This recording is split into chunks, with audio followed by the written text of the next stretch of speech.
The story begins with a wedding taking place in the Vairoman Empire, and the priest, in the name of God, declared the couple husband and wife. After the official part was over, live music started playing, and the reception began, where the guests relaxed. The tables were covered with a variety of dishes, and no one could pass by without trying at least a piece. Meanwhile, the bride, Laliella, who used to be Fowler and is now Duchess of Elmano, looked at the people with longing.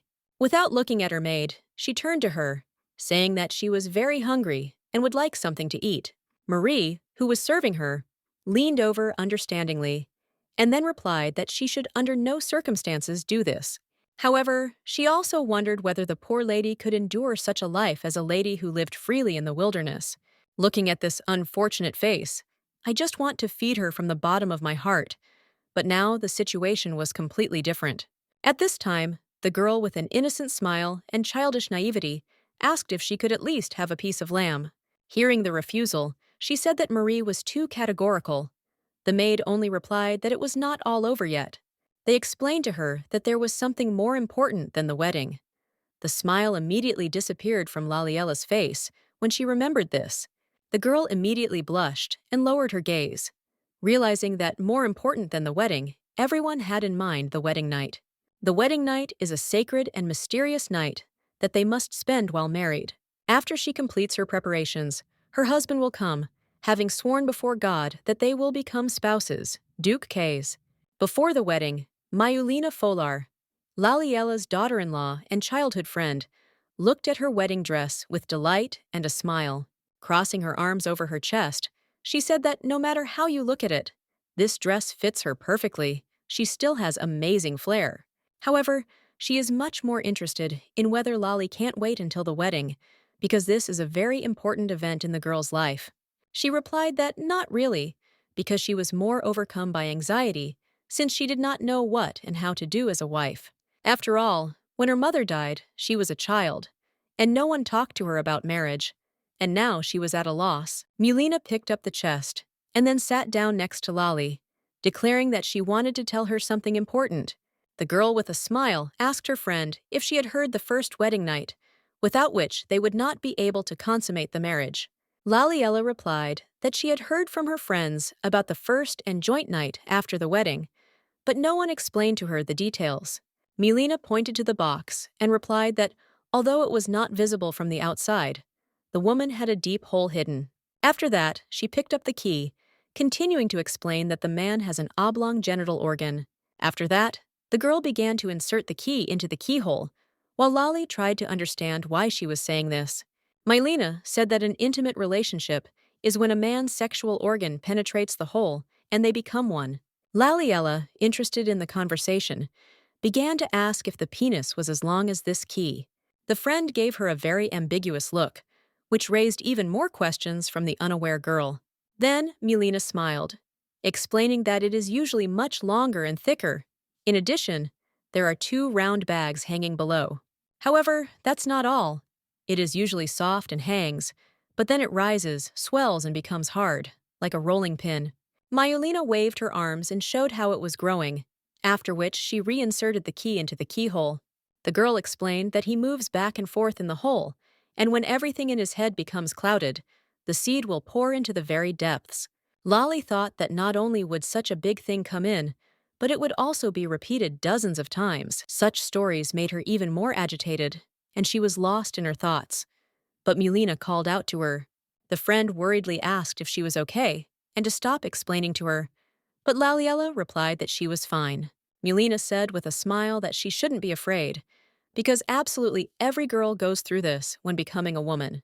Once she experiences this dizzying and delicious feeling, she will want to do it again and again. Therefore, she should not be embarrassed and simply trust the Duke, who certainly should know what and how to do. After the wedding, Laliella sat in the bathroom, thinking about this dizzying and delicious feeling. She couldn't believe that she would show him her naked body. He would squeeze it with his hands, and they would kiss. Before she had time to think about what would happen next, Marie suddenly approached her, asking if the mistress was okay. The girl shuddered, after which she tried to put her thoughts in order, stutteringly answering that she was completely fine. The maid said that she couldn't eat lamb. If she ate something fatty after fasting, she would feel unwell, so she brought soup. The girl thanked her, after which she took the plate in her hands, saying that she always gives everything that is right. While the maid was pouring flower petals into the bath, another maid came in, telling the lady that they had brought clothes for sleeping. It was an almost completely open and transparent nightie, which is what the girl focused on. She became concerned and asked if something could be simpler, but Marie answered displeasedly that in no case. This is Duke Elmano, the noblest and richest man in the Vajraman Empire, and you need to look the part. After all, does she know how many noble ladies have made efforts to win the Duke's attention with her beauty? However, he never even flinched, but did not even look at them, not finding their appearance or company pleasant. Therefore, if she wants to immediately win the Duke's heart, she must wear this, overcoming her insecurities. Marie leaned over again and confidently asked the mistress to trust her. Lali literally had no choice. After 20 minutes, the maid smiled and said that she was very beautiful, and Lali asked if the Duke would think the same. Marie answered in the affirmative with a smile, because any man would fall in love with her, and the Duke would definitely like her. Therefore, now she will leave and tell the manager that the preparations are finished. Laliella thanked her. With a wink, the maid decided to give advice, and said that whatever ended up in her mouth, she should never bite it. The girl did not understand what this advice was for, but a lot of time had passed. But the Duke never came. Lali thought that he was cold towards women, and maybe on such a day he sat in his office, buried in his work. She then stood up and walked to the door, deciding that she couldn't go out like that, so she'd just listen to what was outside. At that same second, the door opened sharply, causing the girl to get scared, almost tripping and falling forward. On the threshold was Kais, her new husband, who was ready to spend the first night with his wife. Laliella immediately blushed when she saw him, thinking that he was standing too close now, and she was feeling awkward. Looking at him, she asked herself what he would do, thinking first of all about hugging him or kissing him. When suddenly the guy asked if he could come in, the girl blushed even more, stuttering, letting him into the room. Lali was surprised and decided that everything had gone wrong, after which she suddenly realized that he wanted to start everything on the bed. Then she headed to the bed, after which she lay down first, after which she turned her attention to the Duke's toned body.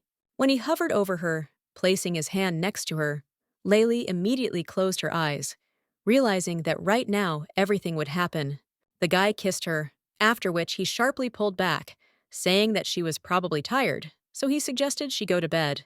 A few minutes later, Laliella was trying to understand why he simply said goodnight to her and simply went to bed. A few days later, the maids worriedly said that today the bed linen was clean again. Suddenly, they noticed that the lady was standing not far from them, and for a second, they were afraid that she could hear everything. However, one of them grinned, asking what now, since she was only half their mistress, since she did not sleep with the Duke. Laliella, holding a flower pot in her hand, looked out the window, noticing Kais there, who was chatting about something with other men. Looking at him, she tried to understand why he behaved this way, not even once hugging her the entire time they were close. The next morning, the girl somehow woke up, trying to open her eyes, but it was difficult for her. Turning her head, she discovered that he was gone again, and a month had already passed since the wedding, but they had never slept. The news that they did not spend the first night instantly spread among the servants, and the governess was closely involved in this. Since then, small portions for each meal began, which is why the girl almost constantly felt hungry. She also began to take baths even more often, until her hands were swollen with water and her body began to smell. Every night the Duke arrived in his sleep clothes, but immediately went to bed without taking any active action. All he did was kiss her before bed, but every morning she woke up alone, without her husband nearby. The girl looked at the sick flower she was holding in her hands and said that she was already feeling lousy, and now there was something wrong with it too. While she was talking, Marie came up to her from behind, saying that she had finally found her, because she didn't know where the mistress had gone. The maid drew attention to the flower. I said that the leaves had withered, because this was a plant that she brought from Folar.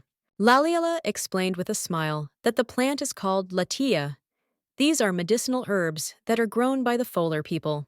In Folar, when someone you like appears, a Laliella seed is planted and named after that person. They take care of him, and, having collected a bouquet of blossoming flowers, confess their feelings. This is how his brother proposed to Mulina. Lali brought him, and he fell ill. Marie assumed that this was because almost no sunlight penetrated into her room. Suddenly, the girl agreed with displeasure, asking, "What is the use of a simply beautiful building if it is not practical? The sun hardly penetrates. Therefore the flowers do not bloom, and the people are terribly cold," by which she meant the Duke himself. Looking at him again, the girl thought that this marriage had been strange from the very beginning, but she did not know why. A year ago, she first saw Kays at a reception when he was surrounded by girls, and judging by his clothes, he was not from Folar. At that same second, he looked at her, which made him smile, but she immediately turned away and walked away. At that second, he frightened her with a sudden glance, but she was sure that he was in more pleasant company. A little later, a chest made of ash, filled with gold coins, and a letter with an offer from the Duke were sent to her home. Laliella and her brother studied him carefully, trying to understand what exactly they could do to attract the Duke's attention.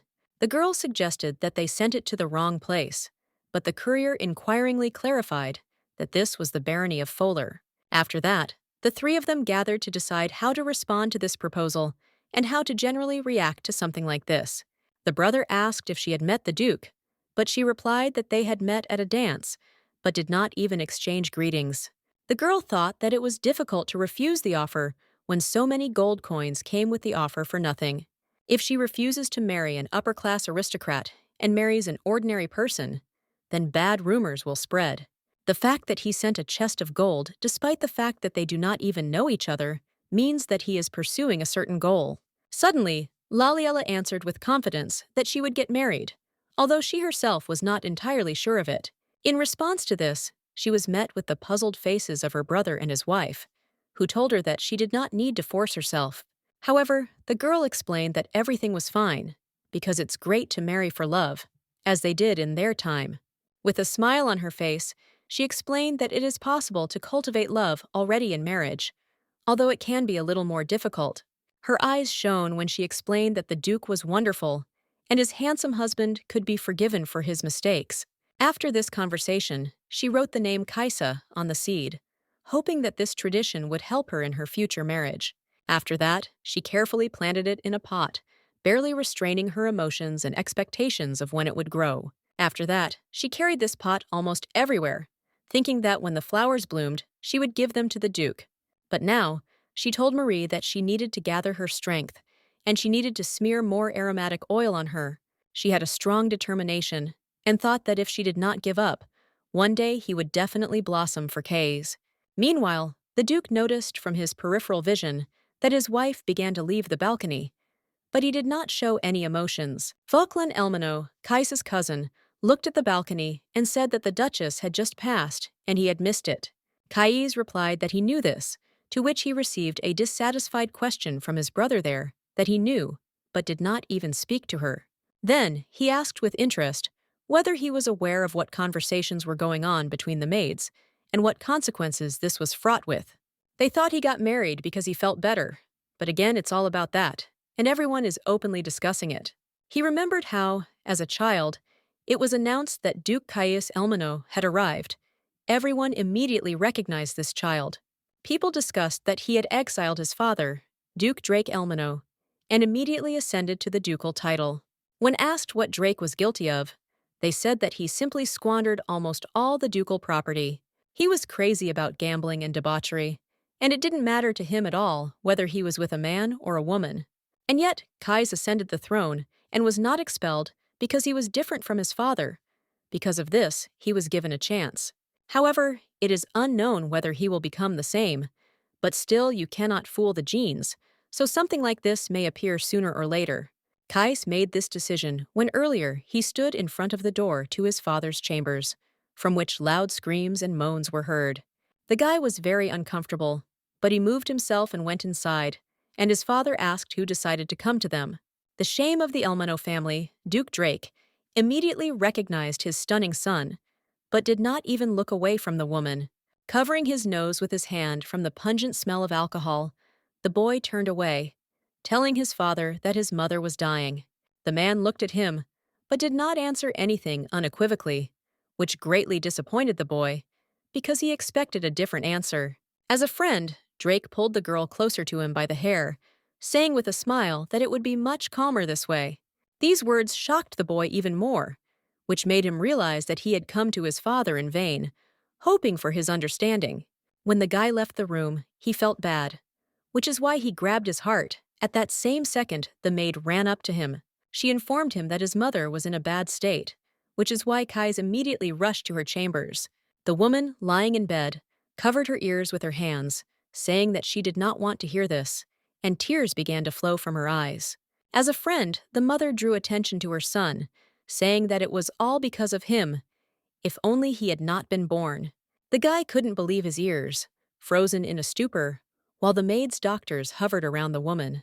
Going out into the corridor, he again heard screams and moans from his father's room, because of which he again felt sick and had a heart attack. And now, lying on the sofa in his office, all these memories again suddenly appeared in the Duke's head. When suddenly he said that something was wrong. In response to this, Vaklan crossed his arms and asked if he was ignoring reality. Until now, he believed that the problem was not ability, but desire, after which he asked that his brother was still a eunuch. At first, Kais became angry, but then calmed down, answering that the doctors said that there was nothing wrong with his body. The brother replied that it didn't matter, because the bride would run away sooner or later if her husband didn't spend time with her. Looking at his brother's surprised face, Volklin asked why he should be surprised, because everything is extremely logical from the point of view of marriage. In high society, divorce is not an easy matter, so ladies who are not interested in their husbands at least take on a lover. The guy clarified that no matter how formal the marriage is, at this rate they will not be able to last long. Caius did not listen to his brother's suggestion, after which he jumped up from his seat, and he asked where he was going. The Duke himself decided to take a bath, and sitting in the hot water, he asked himself why he didn't think about it in the first place. He was intoxicated with the happiness of marriage, in fear that she would marry someone else, and he hurried to propose to Laliella. However, the guy was still trying to understand what was wrong with him, because he could neither hug her nor even really talk to her. If this goes on, it's only a matter of time before she finds a lover to live without his direct participation. After the bath, he went to his wife's room, after which he knocked, but did not hear any answer from inside. Entering the room, the Duke began to look around, assuming that there was no one inside, but realized that he was mistaken. Laliella approached him from the side, greeting him, in response to which the guy only glanced nervously in her direction. When Laliella approached him and put her hands on his chest, the Duke became even more nervous, but tried to hold on. Meanwhile, the girl decided to take the situation into her own hands, sitting him on the bed and immediately asking him to hug her.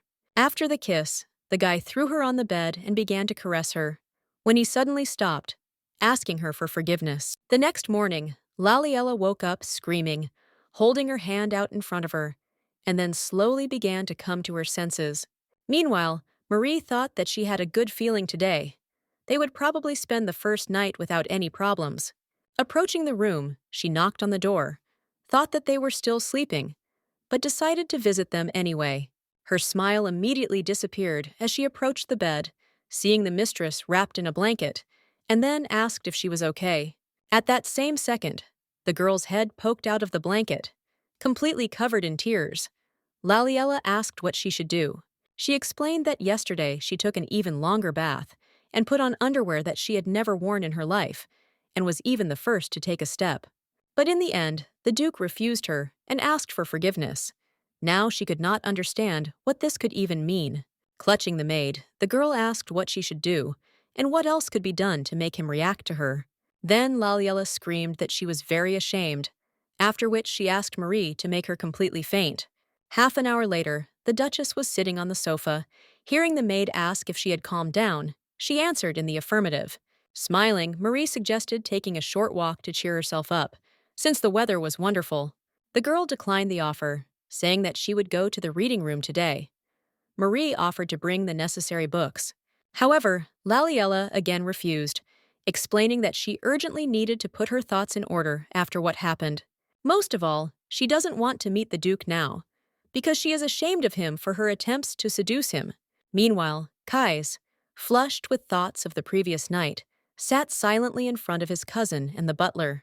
Vauquelin asked Wallace with a smile whether the office was always so gloomy, but the man replied that it was all about the atmosphere. Suddenly, Kais loudly put the document on the table, after which he grabbed his head with his hand, thinking that he had definitely gone crazy. Clasping his hands, he tried to understand how everything got so confused and why he lost his breath, and he ran out of there. His father's toys that lived on the estate disappeared as soon as he was banished. He hoped that this would help get rid of the problem. After receiving the title, he was incredibly busy. Painful feelings and memories gradually dulled. However, when he saw such a frank image of Laliella, all these memories came flooding back to him. At that very moment, he began to find it difficult to breathe, and his wife turned to him in concern, while the Duke continued to tremble. He himself really wants to hug her, wants to convey his feelings to her, but now it was very difficult for him to even breathe. Grabbing her hands, he again fixed his gaze on her, but Kais could not overcome the sensations that washed over him. Rising, he apologized to his wife, after which he went out into the corridor, trying to catch his breath and even out his breathing.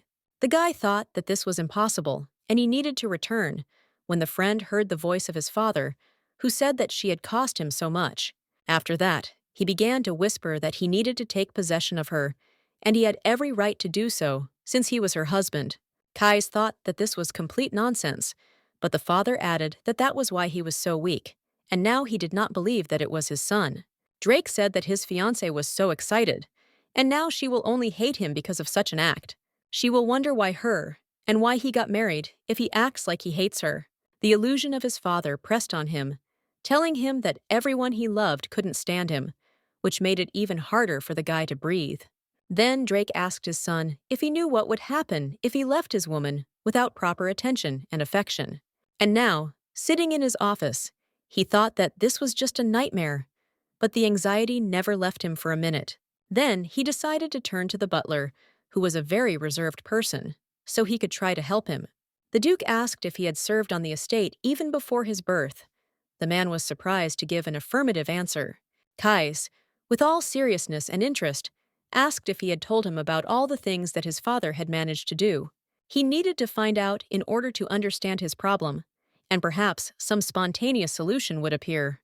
The butler thought for a moment, then gave an affirmative answer, trying to remember if he had missed any details, after which he said that he and Mr. Vauquelin took care of the traces and destroyed everything they could find.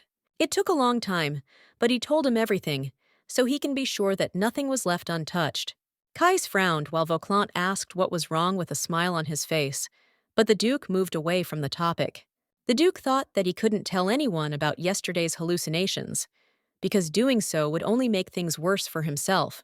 There may be rumors that he has gone crazy like his father, because there are still many who want the fall of the Elmano family.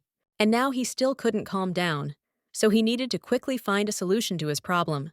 When suddenly all three turned around, noticing the maid entering, Wallace approached her and asked what happened.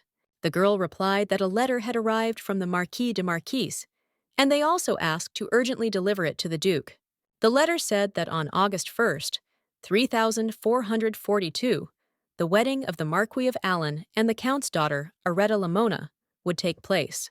The butler recognized this lady and then asked who asked to give it, but the maid also didn't know because it was handed to her too.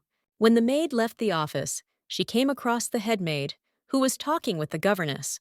Approaching her, the young girl began to whisper something conspiratorially in her ear, after which she received a bag of money. Then the woman said that she saw a lady with scarlet hair come out of the office 2 years ago, also half naked.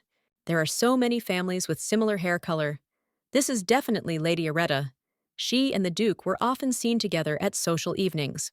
But since there was no talk of marriage, most likely she must be one of his many mistresses.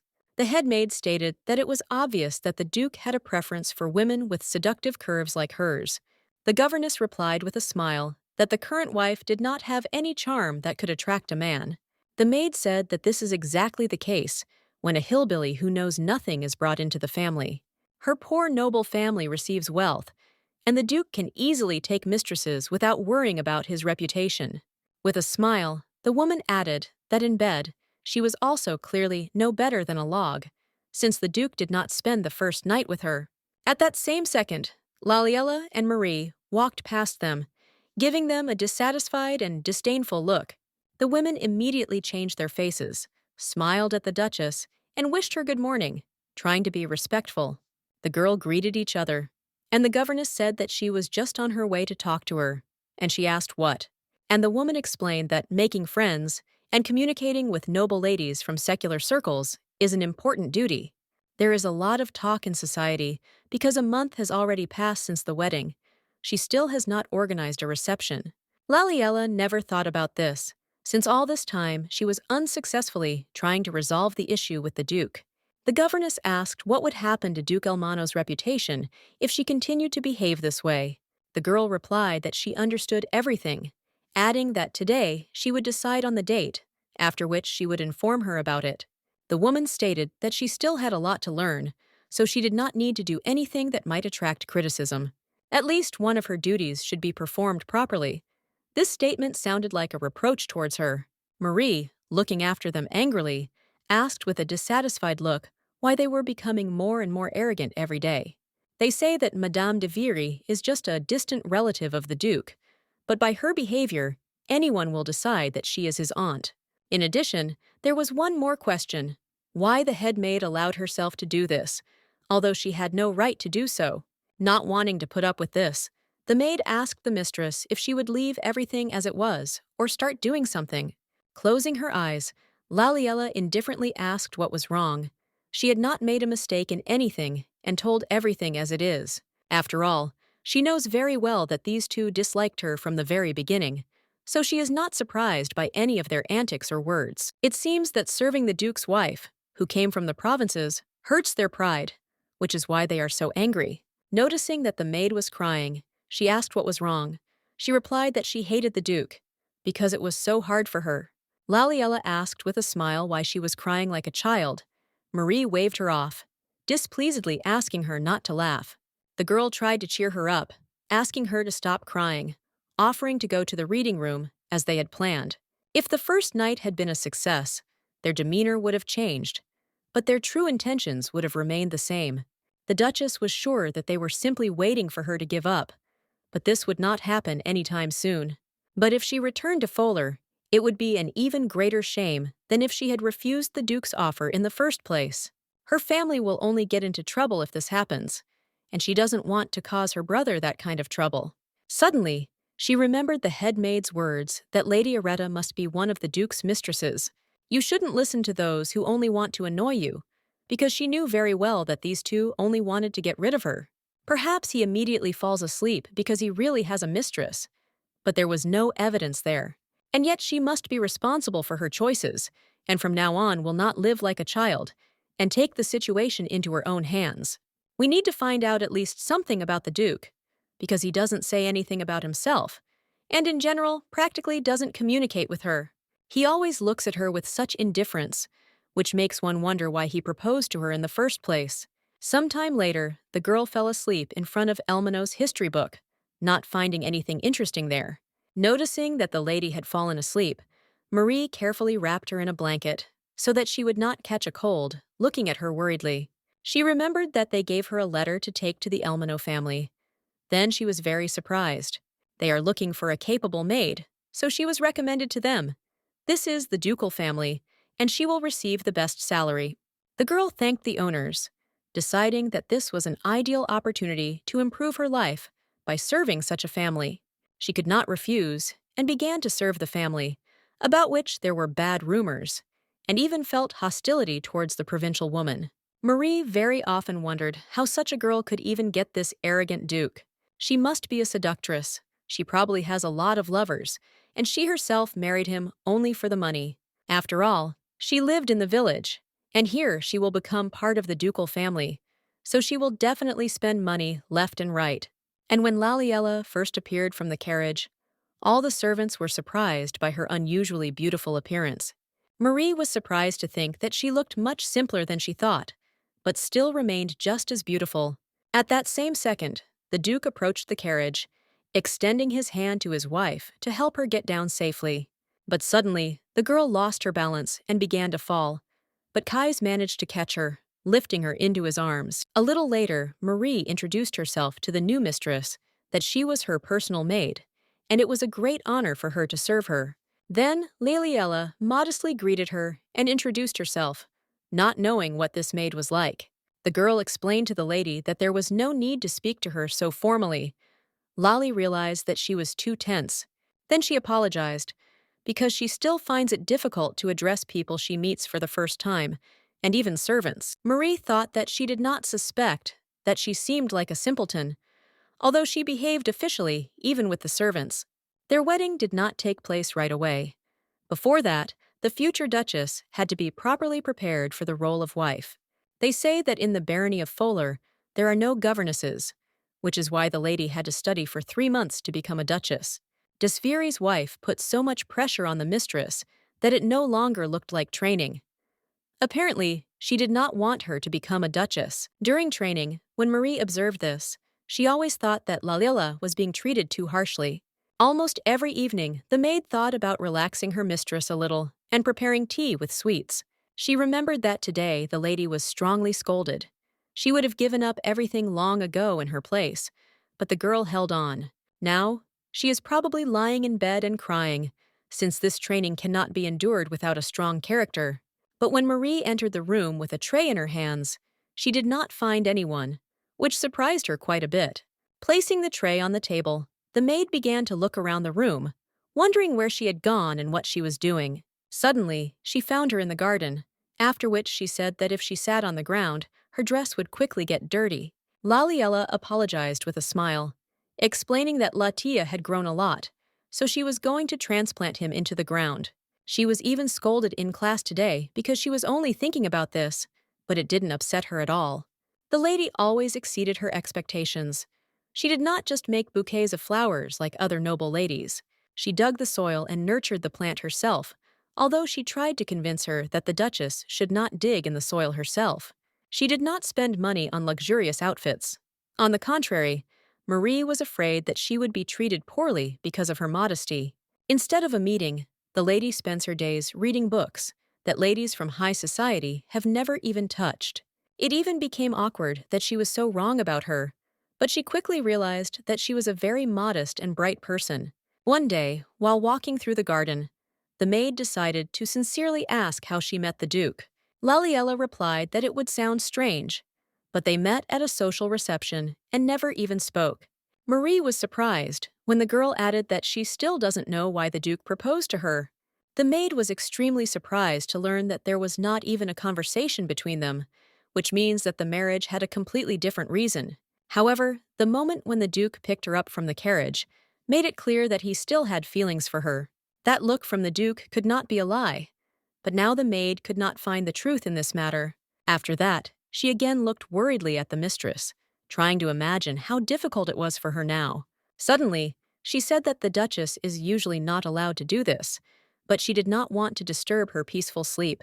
Therefore, Marie thought that only today she would close her eyes to this, so that the mistress could at least rest a little. She then wondered why the head maid acted so confidently, hoping that the butler would catch her talking like that. The maid imagined Wallace standing behind her, listening to the fact that her seductive forms were probably more to the liking of the Duke. Meanwhile, the butler approached Kais, who was reading the letter, bowing and saying that he would send a worthy gift to the Marquise. In response to this, the guy thought about it, after which he gave another order, asking him to send an unworthy but a luxurious gift. Wallace was surprised, but did not have time to say anything, as the Duke explained that he needed to thank them properly. After all, thanks to them, he married Laliella. Without their help, nothing would have happened, so they must be rewarded. The guy remembered how 2 years ago he was sitting in his office, receiving a guest who said that he needed 300 gold. In front of him sat Count Lamona, who was outwardly pretty shabby, and his eyes were empty with hopelessness. His sons are too addicted to gambling. His youngest daughter is incredibly obsessed with luxury. Because of all this, the Count has accumulated debts due to unsuccessful investments and is now in a desperate situation. He understands perfectly well the situation he finds himself in, but it is not clear what he is thinking about since he came to borrow 300 gold. While drinking tea, Kais clarified that it was not only 300 gold, because this is not a small amount, especially if you lend it. After all, the Duke also heard that for debts, they had already taken away his mansion, villa, and even estate in the capital. So the question arose whether Lamona County still had anything left, and whether it would even be able to recoup that kind of money. The drooping man immediately remembered one of his sons, who was literally being taken out of the gambling house. Realizing that this was a useless conversation, the Duke decided to end it there, but the Count asked him to wait in a pleading voice. Falling to his knees, the man shouted that he had a precious stone with which he could pay off his debt. Almost sobbing, the shabby Count declared that he treasured it very much and was hiding it so that no one could get it. In the end, he decided to show it to the Duke, in response to which the guy only thought, trying to decide whether to accept this offer. He ended up wondering what this unusual stone was that could cost as much as 300 gold. Smiling politely, Kais asked if the Count could bring it so that he could look at it and decide for himself. Stuttering, the man replied that he had already brought it, but before that, he would have a small request for him. The Count asked to write a loan letter first. In response to this, the Duke frowned, trying to understand what he was up to. As a result, he decided to play along with him for now, after which he asked Wallace to bring paper and a seal from his office. Suddenly, the Count suggested that we just go into his office together and sign everything, and he would like to show the stone only to him. At that same second, Kai stopped the butler, after which he stood up from his seat, inviting the Count to follow him. Without thinking twice, they headed towards the office, climbing the stairs, the Count walking a little away from the Duke. Looking around nervously, Lamont suddenly clutched his stomach, groaned, and said that it looked like he had eaten something wrong for lunch. He then apologized to the Duke, asking him to go first, and he would return soon. Kay suspected something was wrong. When the guy entered the office, he immediately froze, telling himself that it was now clear why the Count behaved this way. A girl with scarlet hair was waiting for him in the office, who with a smile asked him to forgive her for her bad manners. Without hesitation, the Duke asked the lady to return, since he did not want to have any conversations with her or anything more. He added that if she left his office now, he would forgive her for daring to enter him without permission. The girl pressed herself against him, grabbing his hand, and asked the Duke not to be so insensitive and to give her time. Looking at her angrily, the Duke jerked his hand and said that if she wanted to talk about something, they could meet in the reception room. The guy clarified that, of course, all this would happen with Count Lamona. Such an answer stunned the girl. Suddenly, she blocked his way when he was about to leave, asking him to wait a little and give her a chance. Kais began to lose patience and asked her to leave, but the girl stood her ground, asking to hug her just once. She reminded him that they often danced at receptions, and he liked it too, although he pretended that it was not so. If only he had understood her feelings, this wouldn't have happened, and he doesn't know how hard she tried to win his heart. Then she loudly declared that this place was also his fault. From these words, the Duke's face froze and darkened even more. Memories immediately took him to his mother's funeral. When he stood in front of the coffin and looked at the peaceful face, he also recalled his mother's words when she said that if only he had not appeared, she could have saved this marriage.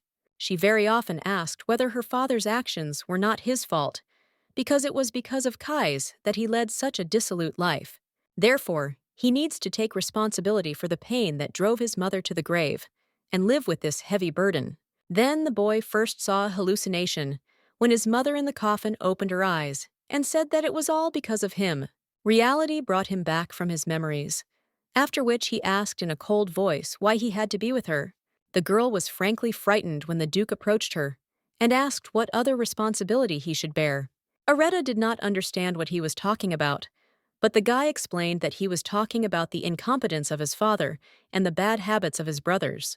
He also did not forget to mention her stupidity, after which he asked why responsibility for all this should lie with him. He began to cry. She told the Duke that she was not asking to marry her, but tearfully asked him to at least make her his mistress. After all, if she does not accept her, she will have to marry the Marquis de Marquis, although she really does not want this marriage to take place. Kais replied that this man was quite a rich man from the high nobility. He could be considered one of the 5 fingers of Vajraman. Therefore, he did not see any disadvantages in this marriage, which could benefit her and her bankrupt family. Not only will she be able to pay off all debts, but she will also continue to live in luxury, so he does not see any problem. The girl also contorted her face, answering that he was an old man and 30 years older than her, and besides, he was not suitable for her at all. She explained that this would be his 5th marriage, and even some of his children from his former spouses are now much older than her.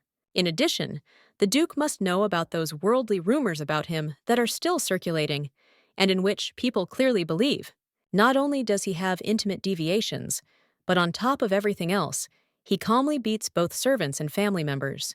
And such a person asks for marriage in exchange for paying debts, after which she asked the Duke if he didn't feel sorry for her at all. And then she began to ask herself why she had not yet gotten married, at which time Kai's only sighed heavily. Suddenly, he asked if this was not for the best, because he should quickly get rid of his daughter, obsessed with luxury. Her father doesn't care who he gives it to, Duke Elmano or the Marquis de Marquise. The truth is completely different. The whole point is that it is more important for him to pay off his debts, if now he is only worried about his fate and reputation. Of course, he is not going to take part in this in any way, no matter how much he is asked or begged. Then the guy said more rudely that even a dog would have understood such a refusal, after which he asked to immediately disappear from his sight. She already dared to enter his office without permission, but for this I want to grab her by the scruff of the neck and throw her out of here. However, Areta did not rush to the exit. Instead, she raised her head, saying that now it does not matter whether he hugs her or not. The Duke turned his head, then winced slightly when he saw the scene that suddenly unfolded in front of him. The girl began to take off her dress, smilingly saying that anyone who saw her would start a rumor that she was his mistress. Smearing her lipstick, she added that then he would have no choice but to take responsibility for all of this.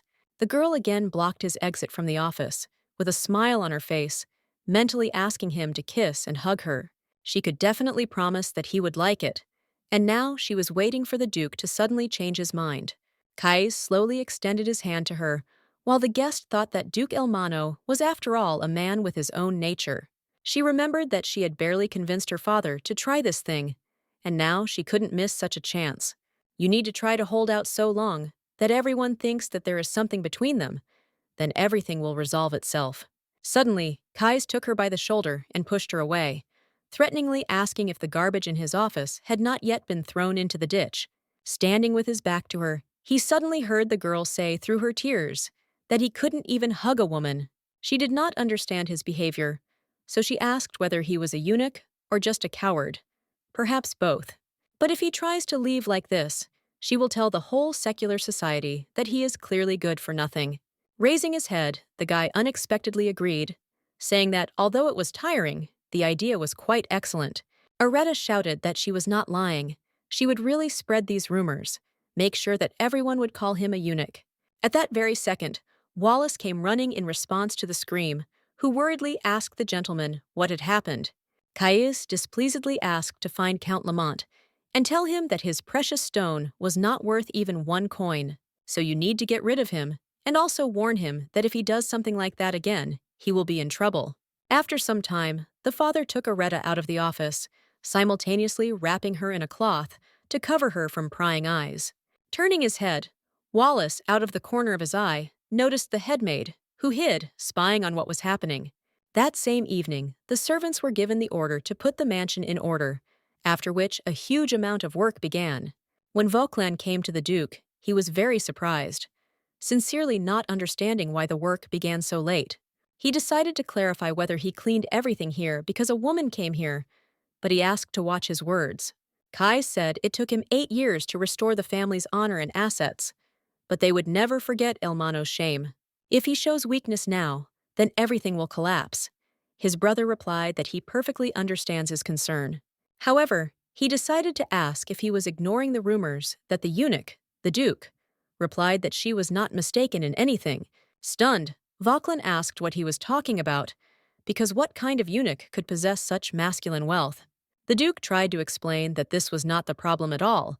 No woman could make him desire.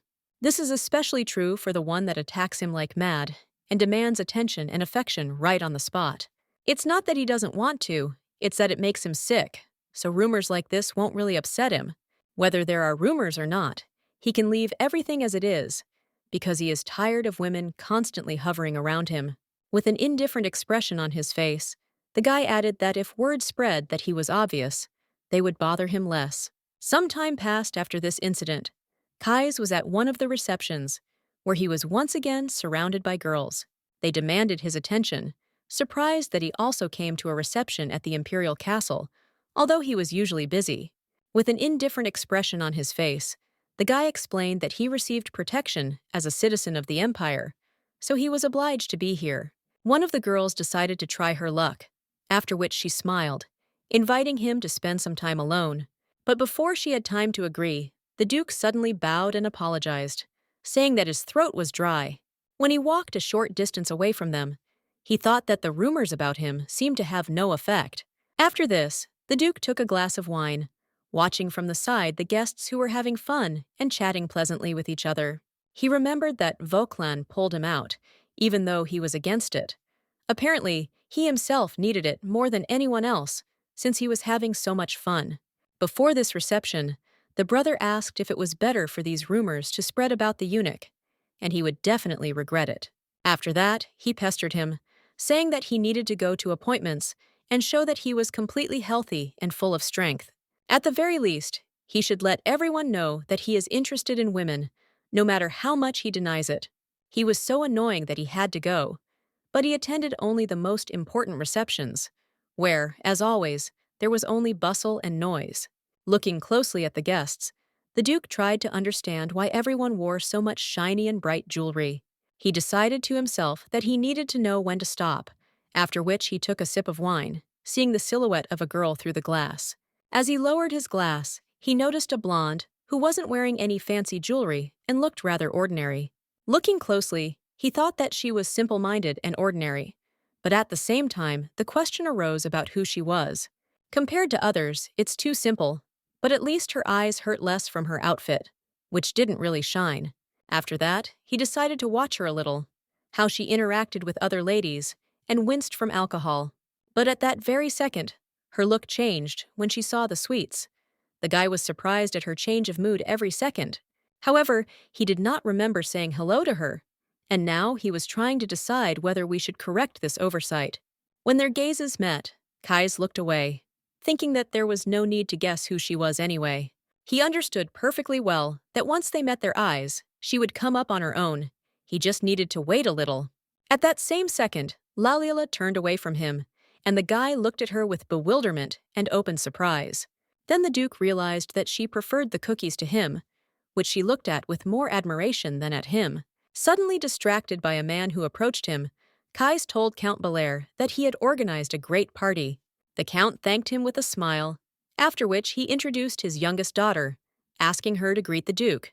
A girl named Rosalind said that it was a great honor that he came despite being busy, and he reciprocated. At that same second, the Duke turned his gaze to the table with cookies, not finding the mysterious guest next to him.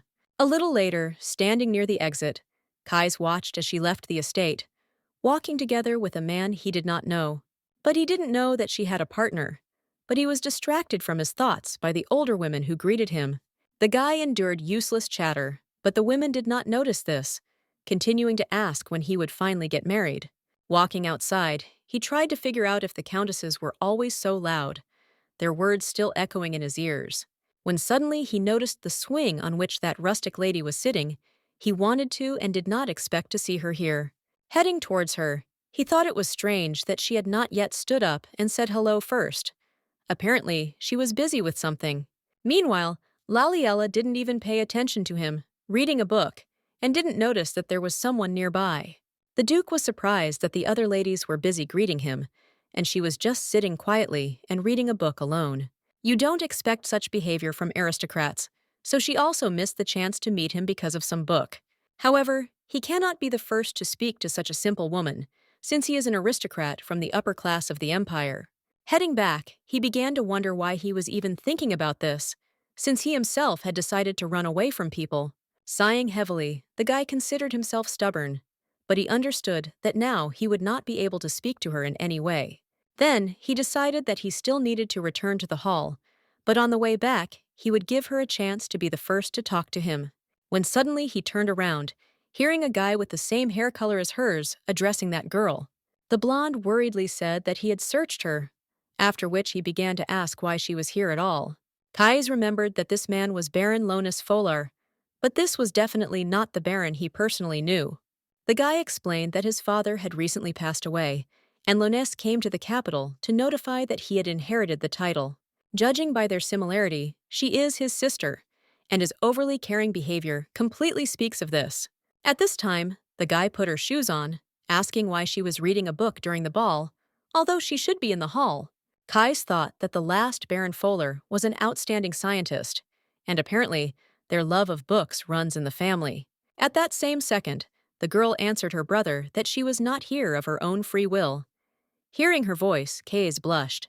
Confused, he thought that her voice was not rude, which made him even more interested in her person.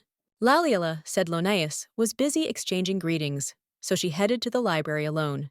But suddenly, she noticed that men and women had entered there. They were puffing, and then suddenly they huddled together like that. She got scared and ran here to catch her breath a little and collect all her thoughts in order. Kais mentally asked her who would even use the library for its intended purpose on such a night, considering it unusual. Lonais asked why she even went to the library on such a day, because she was supposed to go out with the Viscount's second son. At first, the girl did not understand who he was talking about, after which she said with a smile that he meant that fat badger. Suddenly, they heard a laugh nearby, which is why they immediately turned their gaze in that direction, deciding that it was a cat. The Duke thought that the Viscount had a bad reputation because he chose innocent girls and treated them poorly. The girl asked if her brother knew what he was saying, and he responded by asking what he said that made Lali so angry.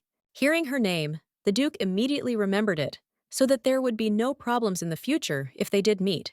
Laliella explained that in such a remote place as Folar, there are no points or receptions, and therefore the question arises of what else to do there. That's why she reads books, rides a horse, plants plants, and looks after the village children, so she told him. While eavesdropping, the Duke thought that this was not a typical hobby for an aristocrat, which made her even more interesting. Then Lali asked if her brother knew what that badger said then. He asked why women should read books at all. He explained that if girls were concerned with their beauty instead of such stupidity, they would not be left without suitors. Kais unconsciously grimaced, thinking that the Viscount's behavior was even worse than he expected. And this was only repulsive. Lonais asked with concern if she was silent and just listened, to which the girl gave a negative answer with a smile. She replied that if he had read books and not appreciated women's beauty, he would have known how to conduct a conversation correctly. The Duke was surprised that this girl acted quite bravely, instead of allowing the Viscount too much. Laliella added that he turned red and walked away, while his brother realized that their relationship could deteriorate. Kais thought that she did not look particularly smart, but this was far from the case, judging by her story and bold behavior. At that very second, the girl turned to her brother that there was no need to force himself to come to find her a groom. He's not there because they put the matter off while she was caring for her sick father and didn't have enough time. The thing is that she has not yet met her person to whom she can entrust her soul and heart. With a smile, Laliella added that even if she doesn't meet her, she will simply live with her brother, Mulina, and the people from Folar. Kais did not know that she was caring for her father. It must have been very painful for her to watch a family member get sick. He, like no one else, knows how a loved one changes day by day and how his health deteriorates. There is a feeling of helplessness because you can't help, and over time, your very essence dies along with it. To protect himself, he did not open his heart to anyone else, so as not to get even more wounded than he already was. The Duke was not truly happy or sad, and tried to be as calm and restrained in his emotions as possible. Although deep down he felt only hostility and anger, he tried to show it in public as little as possible. Until now, he cannot get out of this hell, and every day he is tormented by thoughts about everything that happened.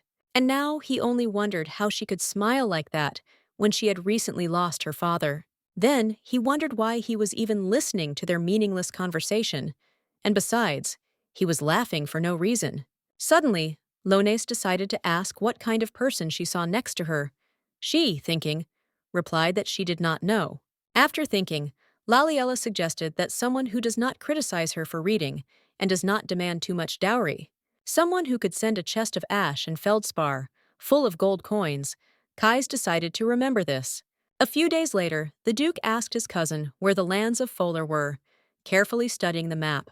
Vauquelin was sincerely surprised that Kais was interested in the Duchy of Elmano, where petty feudal lords with that last name lived.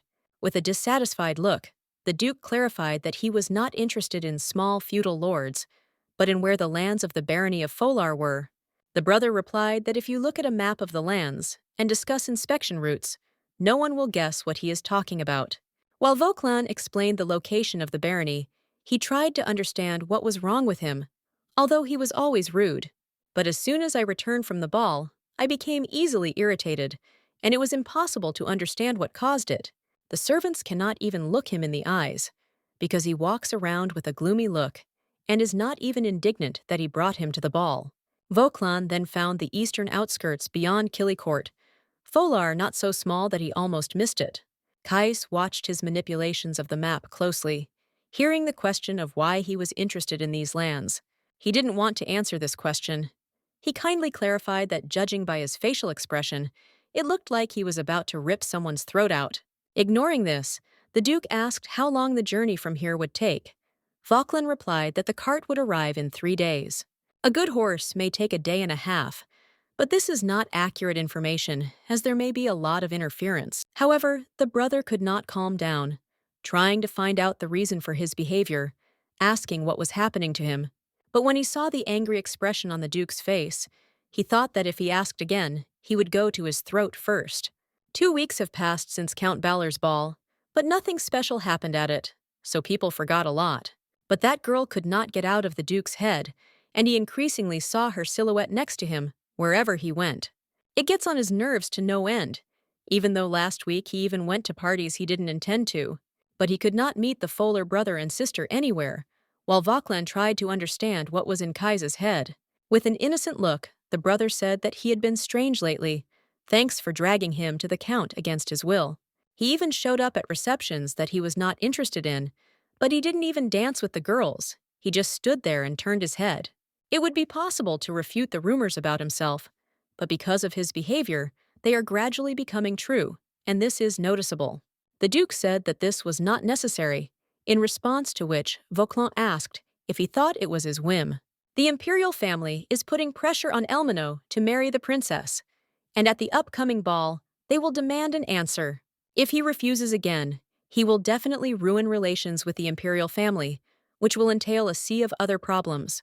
And if he wants to avoid problems, marry someone from another family, but who, because of rumors, will want to marry him. Vauquelin looked questioningly at his brother when he suddenly jumped up from his seat, declaring that he needed to go.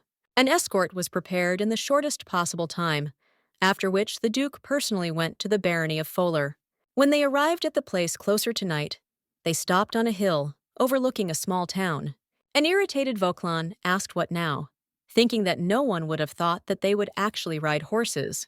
Hanging his head, the Duke announced that everyone was tired, so they would stop for the night at an inn to get some rest. Half an hour later, the convoy was fast asleep after a hard journey, without asking unnecessary questions about the Duke. Meanwhile, Kais could not close his eyes, trying to think through a further plan, continuing to think about Laliella. In his entire life, he has never acted so spontaneously, but because of one simple and wonderful girl, he behaves so recklessly. The last thing he thought was that this was strange, when he suddenly opened his eyes and discovered that it was already dawn. Having risen, the guy began to rub his neck. I asked myself when he managed to fall asleep, because he could not close his eyes. Looking out the window, he thought that, although the city could not compare with the capital, it was quite comfortable and cozy here. Regardless, he needed the Folar estate to meet her, and now he was trying to think of an excuse. He can't just say he came to see the lady. And besides, he's not even particularly close to Baron Folar.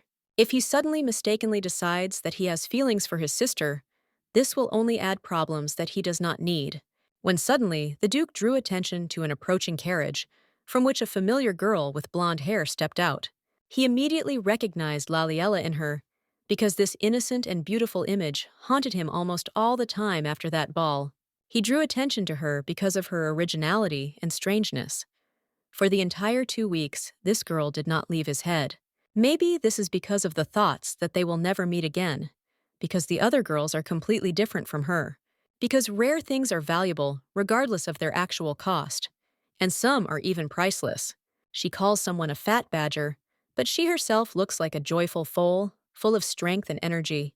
Laliella sat down by the fountain and said that today she would read to them a story about a brave knight who defeated a dragon. Watching her, the Duke wondered how it was possible to make so many grimaces.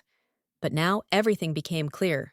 It seems she hones her skills by reading books to children, and without noticing it, she trains her facial expressions. At that very second, a tearful boy came up to her and said that he was scared. Laliella called Lala over to her. She hugged him and said that everything was fine, at which time the girl standing next to him enviously asked him to hug her too. Meanwhile, Kais carefully examined the girl, paying attention to her lips, which is why he immediately blushed. He didn't realize that he was staring at all, but she was actually different from the usual ones apparently, and entertaining to watch. The guy pulled his shirt aside, wondering why it was so hot, but his gaze continued to follow the blonde. Unable to bear it, he sat down under the window, trying to curb his feelings. But this was difficult for him. Last night, a suspicious stranger in a knight's uniform stepped onto the lands of Folar and stared at the lady from the second floor. Anyone would have thought him strange, and he hoped that she did not recognize him, when suddenly the Duke found himself aroused. He couldn't believe his eyes, after which he stood up, trying to figure out what else this was and what was happening to him. It was difficult to realize that this had happened while he was looking at such a picture that could not fit into his head. However, now he couldn't calm down, although this happens to him sometimes. But it's quite natural, because no one aroused such desire in him, although there were many women who tried to seduce him. Nevertheless, he lived peacefully without any problems. But now this was something completely different that he had not encountered. Kais continued to ask himself how this could happen just by looking at this ordinary woman. The Duke understood that nothing could be done about it, apparently, all because he had not done this for quite a long time. The guy listened as the girl said that the knight, having met a ferocious dragon, tightly grasped the hilt of a huge sword. The Duke was on the verge, while Laliella said that the knight began to swing faster and moved very quickly. No one even saw the hands gripping the sword. And then the knight gathered all his strength and pierced the dragon's heart. When the guy reached his peak, he thought that it had never happened so quickly and never felt so good. Meanwhile, Laliella continued to say that the dragon roared loudly and fell lifeless next to the knight. At that very moment, Case began to ask if he had gone completely mad, after which he ordered the dragon to die, but to no avail. At the same time, other children asked Voklan where the knights were going, because they were of high position. The guy answered with a smile that in Folar, the children were surprised, asking why they needed to go to this small village. Voklan replied that he didn't know, but the guys conspiratorially thought that this was clearly some kind of secret mission. At that same second, Kais came down the stairs, declaring that they were returning. Upon hearing this, the brother was in complete shock. After all, they came because of some business of his, but they immediately returned, after which they asked why he was wrapped in rags. A week later, after the Duke returned again, Voklan asked with dissatisfaction whether he had gone to Folar again. This was already the 6th time, and since he's traveling, something needs to be done, because what's the point if he sits in a hotel all day? Suddenly, with horror in his voice, he asked if he had accidentally fallen in love with one of those waiter twins. After that, he began to ask which of them, the eldest or the youngest, but he asked Voklan to shut up, because his head was cracking. The guy asked not to even dare to complain, since he and Wallace were already on the verge and did not understand what was wrong with him. He would have returned at least before the imperial ball. It was in honor of the princess's coming of age. But they couldn't even contact him. The emperor even sent someone to check, which is why he and Wallace were quite scared. But, apparently, in vain. They apparently assumed that he didn't come, because he didn't want to get involved with the princess, which made her very upset. After this, Voklan asked if the Duke knew what rumors were circulating about him. Kai's indifferently decided to inquire. The brother explained that everyone says that he definitely likes the man, and even that they have a secret affair with you, and this is unpleasant. Now not only will Elmano's family not get engaged to anyone, but he will also have to forget about marriage due to his fault. With a straight face, Kay said that this was great, because this was exactly what the wave was trying to achieve, which means the plan worked. Vauclin, dumbfounded, asked if he really liked him, but the Duke did not answer anything, pressing the bell. At that same second, Wallace entered the office, after which Case ordered him to prepare a chest made of a huge and strong ash tree. He remembered Laliella's words that she wanted her chosen one to send a chest made of ash and feldspar. The Duke ordered each corner to be filled with feldspar decorations and filled with gold, leaving no free space. The butler did not understand why the Duke decided to order this, but he could not refuse even such a strange idea. Then Kais turned to his brother, asking him to personally deliver this chest along with a detachment of knights to the lands of Folar. Vauclin asked him to hold his horses, and with a frown asked if he really had something with the twins. He was still interested in whether it was with the elder or the younger, after which he asked to be honest, because he would understand everything. Kais ignored him, handing over the letter and asking him to play not at the hotel, but straight to the estate of Baron Folar. The guy explained that he needed to give his sister, Laliella Folar, this chest of gold and a letter asking for an engagement. After the order was carried out, Laliella, along with her brother, studied the contents of the letter from the Duke with surprise. Looking at the serious convoy, the girl could not believe that all this was happening to her, but she needed time to think. A month later, Wallace walked into the Duke's office, saying that it was time to go, because the strip had already crossed the drawbridge. The butler showed thumbs up, saying that he looked beautiful today. Kais did not answer anything to this. As he went down the stairs, he thought that he was visiting the lands of Folar to check whether his feelings were an accident. And after the 6th check, he had no choice but to admit this fact, which he would never have believed. He has never been interested in any woman, but he is attracted to Laliella Folar, and extremely strongly. And when he first saw her very close, when the girl got out of the carriage, the Duke was truly fascinated by her. He extended his hand to her, thinking that this was already dangerous, because this was the first time he had touched someone whom he had been watching from the sidelines for so long. Suddenly, the girl stumbled, but the Duke reacted instantly, realizing that he could not let her fall. When he first held her in his arms, Laliella instantly blushed, smilingly thanking the Duke for saving her. Kies did not answer, as he was overwhelmed with emotion, and words of danger echoed in his head. Taking a step back, the man waved his hand, welcoming the girl to Elmano Castle, her new home, with a smile. In response to this, Laliella curtsied, greeting the Duke with a smile, after which she politely introduced herself to him. It was a very late acquaintance, but they both hoped that their relationship would only grow stronger with each new day. A few days later, the Duke looked out the window, noticing Laliella in the garden, and asked Wallace what she was doing there. The man replied that he was filling a flower pot with soil. She asked where the light fell most, and he showed this place. The guy was surprised by the lady who does not collect bouquets or paint flowers, but digs the ground and plants seeds on her own. Then he asked himself what would happen if he came and pulled her towards him, and then kissed those plump scarlet lips. How will she react if he buries his face in that snow-white chest and neck, and bites her like an insatiable man? It was the right decision to send Laliella to a separate building, although it is annoying. But Wallace was wise. He said that since ancient times in Vajaraman, absolute purity and innocence have been valued for weddings, so this is necessary.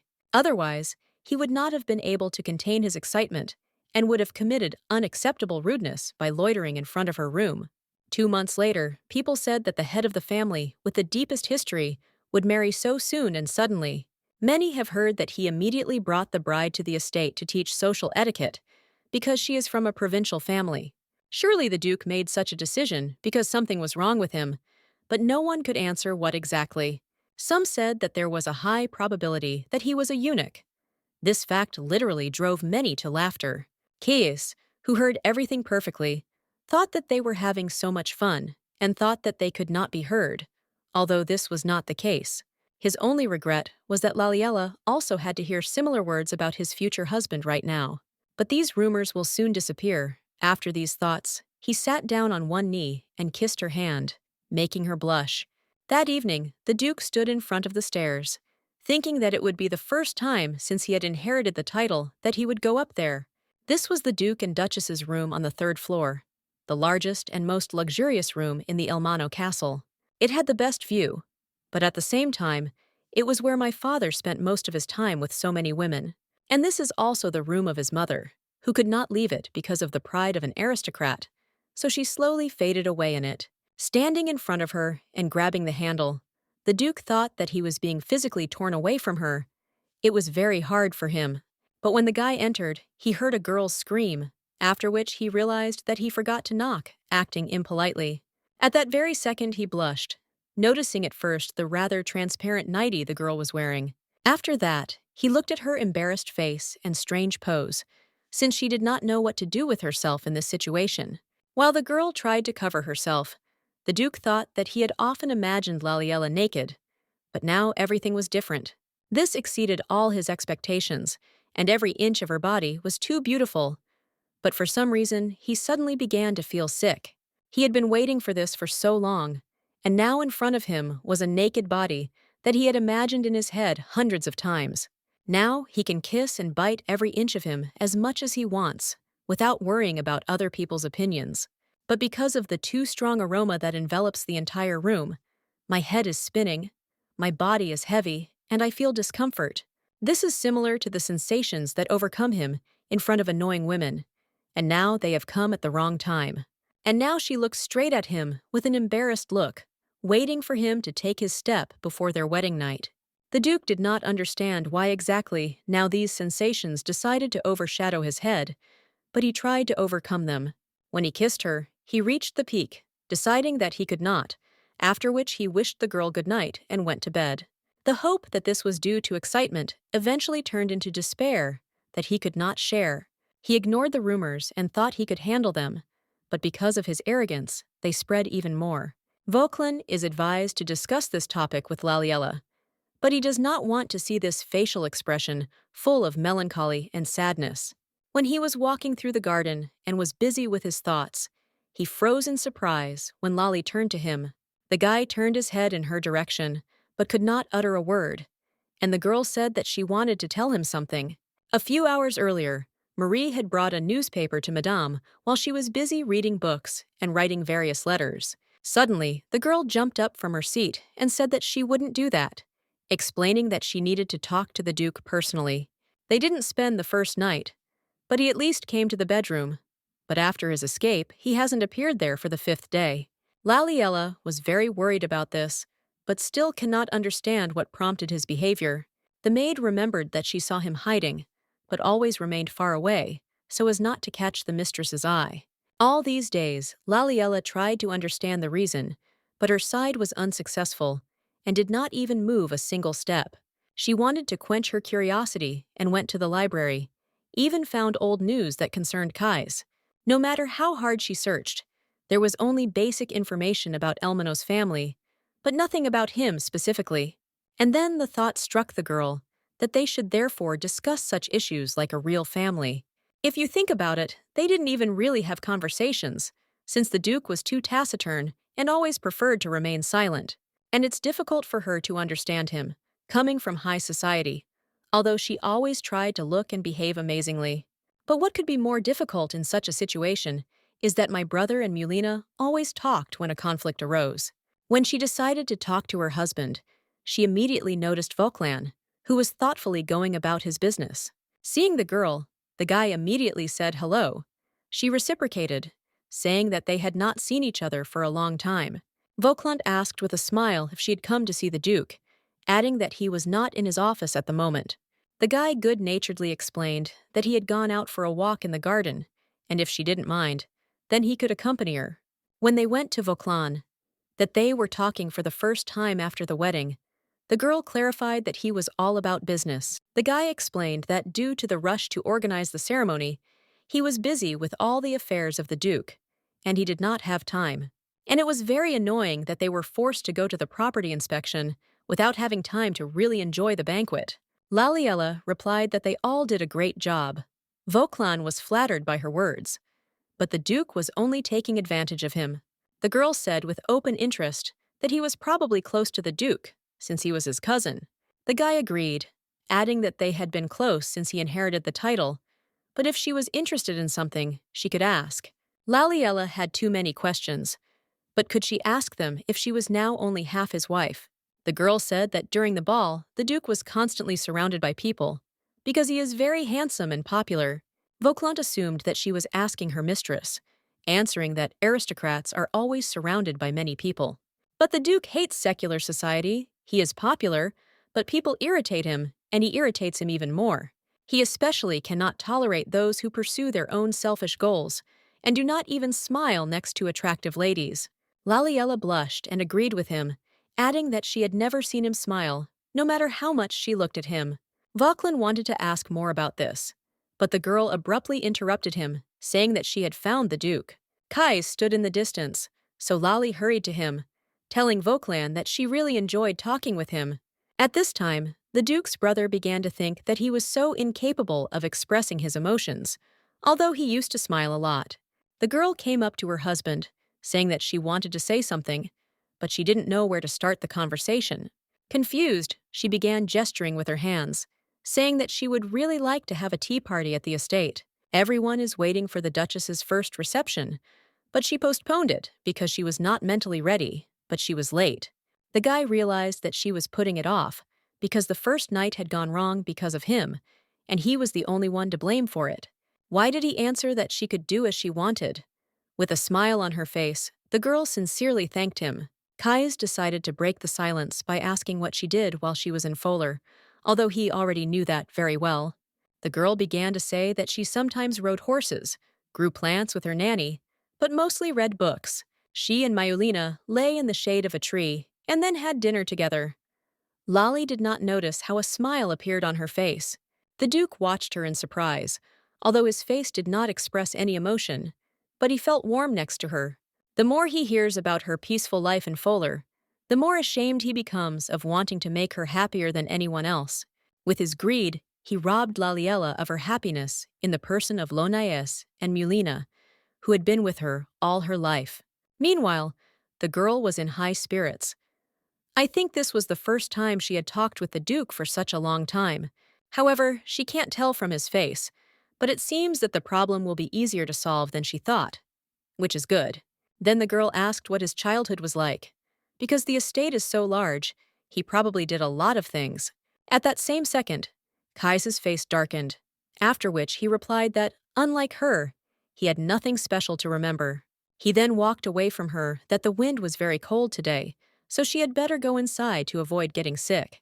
After that, he headed off, leaving the girl alone to wonder what caused his sudden change of mood. That evening, Laliella was soaking in the bathtub when she heard Marie say that she had sent invitations to a tea party. Tomorrow, they should also deliver gifts for noble ladies. Hearing this, the girl thanked her faithful maid. Looking at her in surprise, Laliella asked if she had changed the oil again, and she in turn looked at the jar. She could not answer the truth, because the butler forces her to lie to the lady, since it was the Duke's request. Marie, with a smile on her face, stated that this lavender oil with other herbs was said to be great for calming the nerves. However, this did not particularly please the girl, who sadly lowered her gaze and asked if this oil changed anything. The maid explained that this was not for the sake of the first night. She was just so tired lately that she was falling off her feet. Out of curiosity, Laliella asked if Marie knew why she got married. I hope she suddenly has an answer. The smile disappeared from the maid's face, as she replied that she had said that it would be difficult to refuse such an offer. Lali said that at first it was like that. She agreed because there was no other choice, although everyone was worried. They thought that the Duke needed a wife for show, but the strangest thing is that over time she was filled with expectations. She knows that love at first sight only happens in novels, but she hoped that something similar would happen to her. It would be wonderful if such a stunning person suddenly fell in love with her for such a fleeting meeting. In addition, she wanted to experience the same love as her parents and brother had with Mulina, which was stronger than steel. And she thought that it would be like if the Duke fell in love with her first, because it would be even more romantic. She set off together long before the wedding, And along the way, she constantly imagined the face of the Duke, whom she had seen only once. And, having met the Duke from her dreams, she fell in love first, like a fool. But he turned out to be not in love with her. Meanwhile, the doctor told the Duke that he was in perfect health, but suspected that the whole problem was in his nerves. After all, if a man is very nervous, he will not be able to enjoy the night, so he should rest and calm down. After this, the Duke kicked him out. While Wallace asked the frightened doctor to keep it a secret, he agreed. The dissatisfied Kais said that the butler said that he was from a family of court doctors. But this is the third time he has heard the same thing. With the same success, he kicked out the first and second doctor, driving them out of the estate. The upset Wallace only asked for forgiveness. According to doctors' recommendations, he took herbs, which were supposed to help stabilize his mental and physical condition. And he even lay on a soft bed all day so that his body could rest, and asked the maid Lale to constantly change the oils. Although he understood that it was quite rude for a man to interfere in a woman's toilet, especially without her knowledge, but now it is more important to find out the reason for this incomprehensible situation and not to watch your manners. Otherwise, it may only get worse. But, contrary to his expectations, it did not get better, which is why the Duke became more and more irritable, unable to find a place for himself. However, the biggest problem was that his problem disappeared when he watched Laliella from the side. Just by looking at the back of her head, he remembers her smooth, naked body, and everything below awakens again. Kais had already tested this several times by watching the girl as she went about her daily activities. However, once he hears her chatting with the maid, he can't help himself because of the desire. He even lost his appetite because he did it again and again. One day the Duke could not restrain himself and called himself a psycho. He physically cannot help but kiss her, not really hug her, and, not wanting to appear to his wife like this, he began to avoid her. Meanwhile, Wallace had been watching the gentleman for a long time, but had not seen him in such a critical condition for a long time. An outstanding young head of the family, who returned the entire fortune of the family and raised it to its feet in an incredibly short time. Perhaps due to what he experienced at an early age, he could not shake off the anxiety of trying to gain acceptance. Kais did not trust anyone and suspected everyone, which led to this state. But the butler did not want to remain silent. He decided to allow himself too much, but suggested that he simply tell everything to the lady, and this problem could be solved by conversation. However, the Duke sharply rejected this idea, explaining that this only happens with normal couples, but not with them. The guy realized that he was in too much of a hurry from the very beginning. He should have at least met her once or twice more. He made the mistake of acting impulsively, but even that didn't really work out, which is why he now has to suffer. He sent her the chest full of gold that she talked about, but in the end, it turns out that this is a marriage built on status and wealth. Some people think that she married for wealth and fame and mock her, but he can't keep her. If she found out about this terrible problem, she would regret the marriage like his mother, and he would really not want that. And now the Duke was faced with a task that seemed impossible to solve, but he had to find a way out. It better be a curse to wipe out the man who was once called his father. At that very moment, Kais turned to Wallace and asked to call the priest. Perhaps he could solve this problem. The next morning, Laliella once again woke up alone, not noticing the Duke next to her. She was very excited because today was the dummy Duchess's first tea party. She immediately remembered the words of the governess, who said that at least one of her duties was worth performing properly. Madame Desviri personally recommended only 7 noble ladies with the greatest influence in secular society. She said that everyone would be a huge support for her, but of course they are close to her, so they made concessions to her. The girl tried to gather her strength, thinking that she couldn't lose heart, and she had to succeed in spite of everyone. To achieve this, she prepared immaculate cups, neat treats, and the perfect arrangement of flowers in the room. Carefully double-checking everything, the Duchess noticed that the gifts for the guests were also ready, which meant that everything was perfect. After that, she sat down at the table and put her head in her hands, while Marie asked her if it was hard for her now. She replied that there was so much to do just for one tea party. It was unclear how society ladies cope with so much trouble. The maid understood everything, but asked her to get up. Otherwise, she would ruin her makeup, and she would have to do it all over again. Looking out the window, She thought that you definitely wouldn't see anything like this in Fuller, when suddenly the headmaid called out to her, holding it under her breath in her hand. The woman with a dissatisfied expression declared that these were gifts for guests prepared from the Duke. Looking at the rich and very expensive jewelry, Laliella stated that she had already prepared all the necessary gifts. The maids replied that it seemed that he decided that this was not enough, because it was very strange to give just glass glasses. Marie explained that these were top-quality crystal wine glasses, custom-made by a renowned craftsman. The woman asked how such a commoner could understand this, and for her, they were no different from glasses in the kitchen. Their argument was interrupted by Laliella, who asked the headmaid if the Duke personally said that her gifts were not enough. The woman became agitated for a moment, explaining that, looking at him, she simply got that impression. This seemed strange to the girl, because he is not that kind of person at all, but later she would personally ask him what exactly was missing. After this, the Duchess sent the maid away, until she answered with a dissatisfied look that she was about to leave. The maid mentally asked her what she could do, since she hadn't even spent the night with him, although she dared to boast about her position. While Marie watched her leave with an angry look, Laliella thought that this was most likely just a formality. Meanwhile, the Duke, who was in a neighboring building, said dissatisfiedly that because of the flowers, nothing could be seen. He was suddenly startled when Wallace entered and announced that the priest had arrived and was waiting for him in the living room on the second floor. After that, the guy headed towards the exit, but suddenly stopped and asked the butler if he had handed over the gifts. The man answered in the affirmative, explaining that he did this through the headmaid, after which he offered to check. Kais immediately abandoned this idea, since he knew that his faithful butler could not let him down in such a delicate matter. Wallace added that the ladies will have a good impression of the first meeting, and they will definitely support the lady. Turning his head away in embarrassment, the Duke agreed with him, while the butler thought that it would be worth hurrying just with this.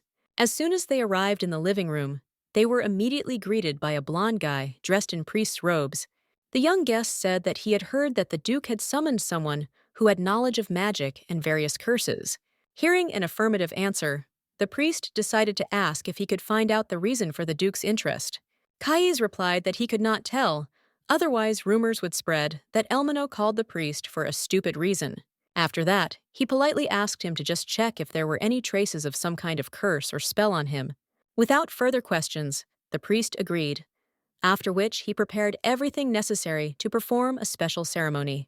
A few minutes later, he announced that he was wearing nothing. With a dissatisfied look, the Duke replied that this was very good. The guy turned to him, saying that priests are obliged to listen to believers. Everyone has their own stories, but there is something in common. If these torments are not due to a curse or illness, then in most cases the soul suffers, although it cannot be seen or understood.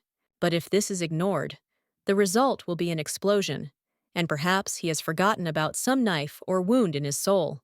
After all, sometimes old wounds are stronger than curses.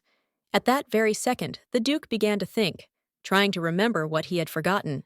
When the priest left the room, Kais immediately turned to Wallace, who immediately flinched. Coming closer to him, the Duke said that usually he is always calm, but today he is completely different, which is not like him. The butler began to behave this way ever since he heard the last words of the priest about some burden on his soul. Without changing his facial expression, Kais decided to ask directly if he was hiding something from him that he should not know. The butler immediately became agitated and hesitated, nervously answering the gentleman that he was not hiding anything special from him. The Duke displeasedly declared that he would decide for himself whether he was special or not, after which he asked if he had forgotten that he was his master. Wallace said it happened while Mr. Drake was living here, and someone committed suicide on the estate. Meanwhile, the noble ladies who arrived at the estate said that it was an honor for them to receive the invitation of the Duchess. A little worried, Laliella greeted them, nervously thinking that her facial muscles were about to cramp from smiling. One of the girls said that the hostess had not been in the residence for so long that she could not come here even with all her desire. Another said that even at the wedding, she thought that the Duke had excellent taste, and today she also looks great. They began to shout, and then that the Duke was lucky to find such a beauty, as if she had just stepped out of a painting.